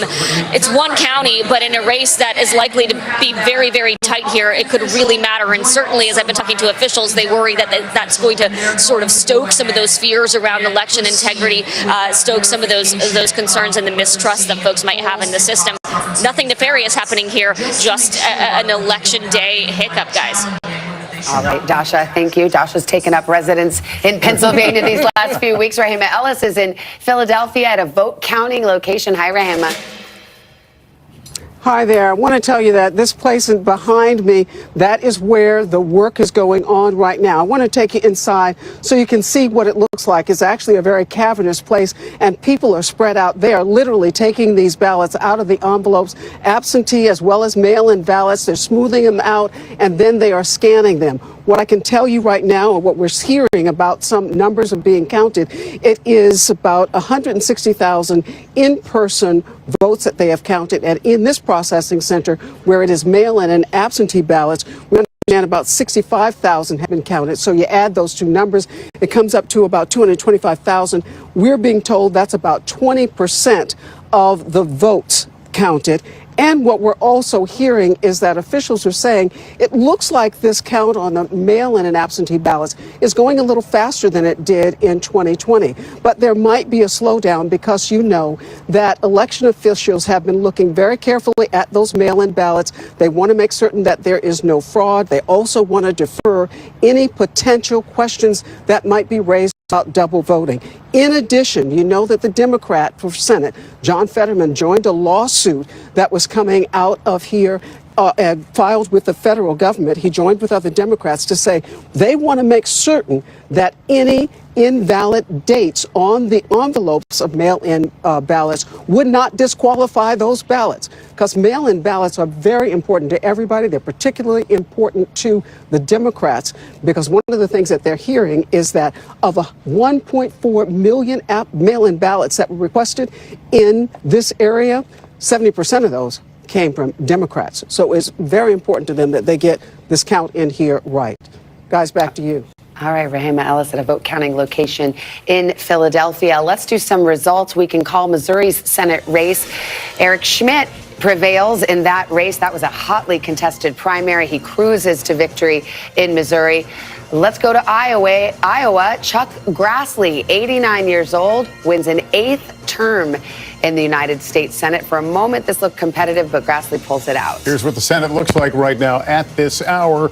Republicans with a 2-seat majority right now. Again, this is where we are at this moment, 16 undecided. And let's look at some governor's races now. The Kansas governor race, too close to call. The New Mexico race, let's see, that one goes to the incumbent, Michelle Lujan Grisham will hang on in New Mexico. The meteorologist challenger, Mark Ronchetti, does not prevail there. And as mentioned, the Senate race in Georgia is down to the wire. I guess Al Roker might be mad that I mentioned meteorologists, but we always find it interesting. We have a lot of former newscasters and TV anchors and as candidates around the country. Let us go to Ellison Barber. She's at Walker headquarters in Atlanta. Hey, Ellison, what are you hearing? Hey, Savannah and Lester, we just heard from Republican Herschel Walker coming out telling the crowd of supporters here that this is going to be a long night. He said, we knew this is going to be a tough fight, but he says that they are in it for the long haul, and he, as well as his campaign, are feeling incredibly confident right now. I just spoke to his campaign manager, and they say that they feel like at this point, even though the numbers are so close, the projections are that this race is too close to call, that they can eke out an outright win tonight. They said that they're looking at numbers on their end, and they feel very confident right now. And take this with a grain of salt, because this is obviously from Herschel Walker's campaign, but here's the argument that they're making to me right now. They say, look, we typically don't have the votes in this early for some of those big Atlanta area counties, Democratic strongholds, places like DeKalb County, Fulton. They say those are in right now. What they're looking at and waiting for are some of the northern Atlanta suburban counties, big counties like Forsyth County, where they believe they can really raise the margins and get more numbers on their side. You look at North Georgia, a Republican stronghold, right? I was looking at 2 counties, Chautauqua County, Georgia, a place that I have spent a lot of time in, as well as Raven County, Georgia, another place I have spent a lot of time in. And when you look at those numbers right now and you compare what we're seeing at this point in this Senate race to how things were when it was 2020 and President Trump was on the ballot, and Herschel Walker in those 2 counties is about 2 to 3% behind what Trump was in 2020, and Warnock is overperforming compared to Biden. I asked the campaign about that. I said, are you not worried a little bit that maybe Herschel Walker is underperforming just a little bit in some of these Republican strongholds? They said no. They think there are still votes to come in from the northern rural counties in this state, and they will be able to bump the margins up further. They also say that they are looking at those bigger suburban counties that tend to lean red, again, like Forsyth County, and they feel like the numbers as they come in more, that they're going to be on their side. You know, this is pretty early to hear from a candidate given how tight this race is, but Herschel Walker came out to big cheers telling people, I am in it to win this and I'm not leaving. And they seem very confident at Walker headquarters, Savannah and Lester, that they think they might pull this off. It's proven to be quite a volatile race right now. Continue to watch that margin of votes. Yeah, absolutely. Let's go over to Chuck. What are you watching? Look, I think it's safe to say we're not going to have a wave. Okay? I mean, wave elections would have meant Republicans win New Mexico governor and Republicans pull these off. So we know we're not going to have a wave. Now it's going to be a race-by-race fight to see who controls the House of Representatives. We did this path to the majority. If Democrats were somehow going to stay in the game, we said they had to run the table. Well, they haven't won anything yet, but they're leading in all of these basically tipping point states. They're leading in that Omaha district, Nebraska 2, North Carolina 13. They've been hanging in there. This is a brand new seat. Virginia 2 is the one of these that they haven't. And again, we think all the remaining vote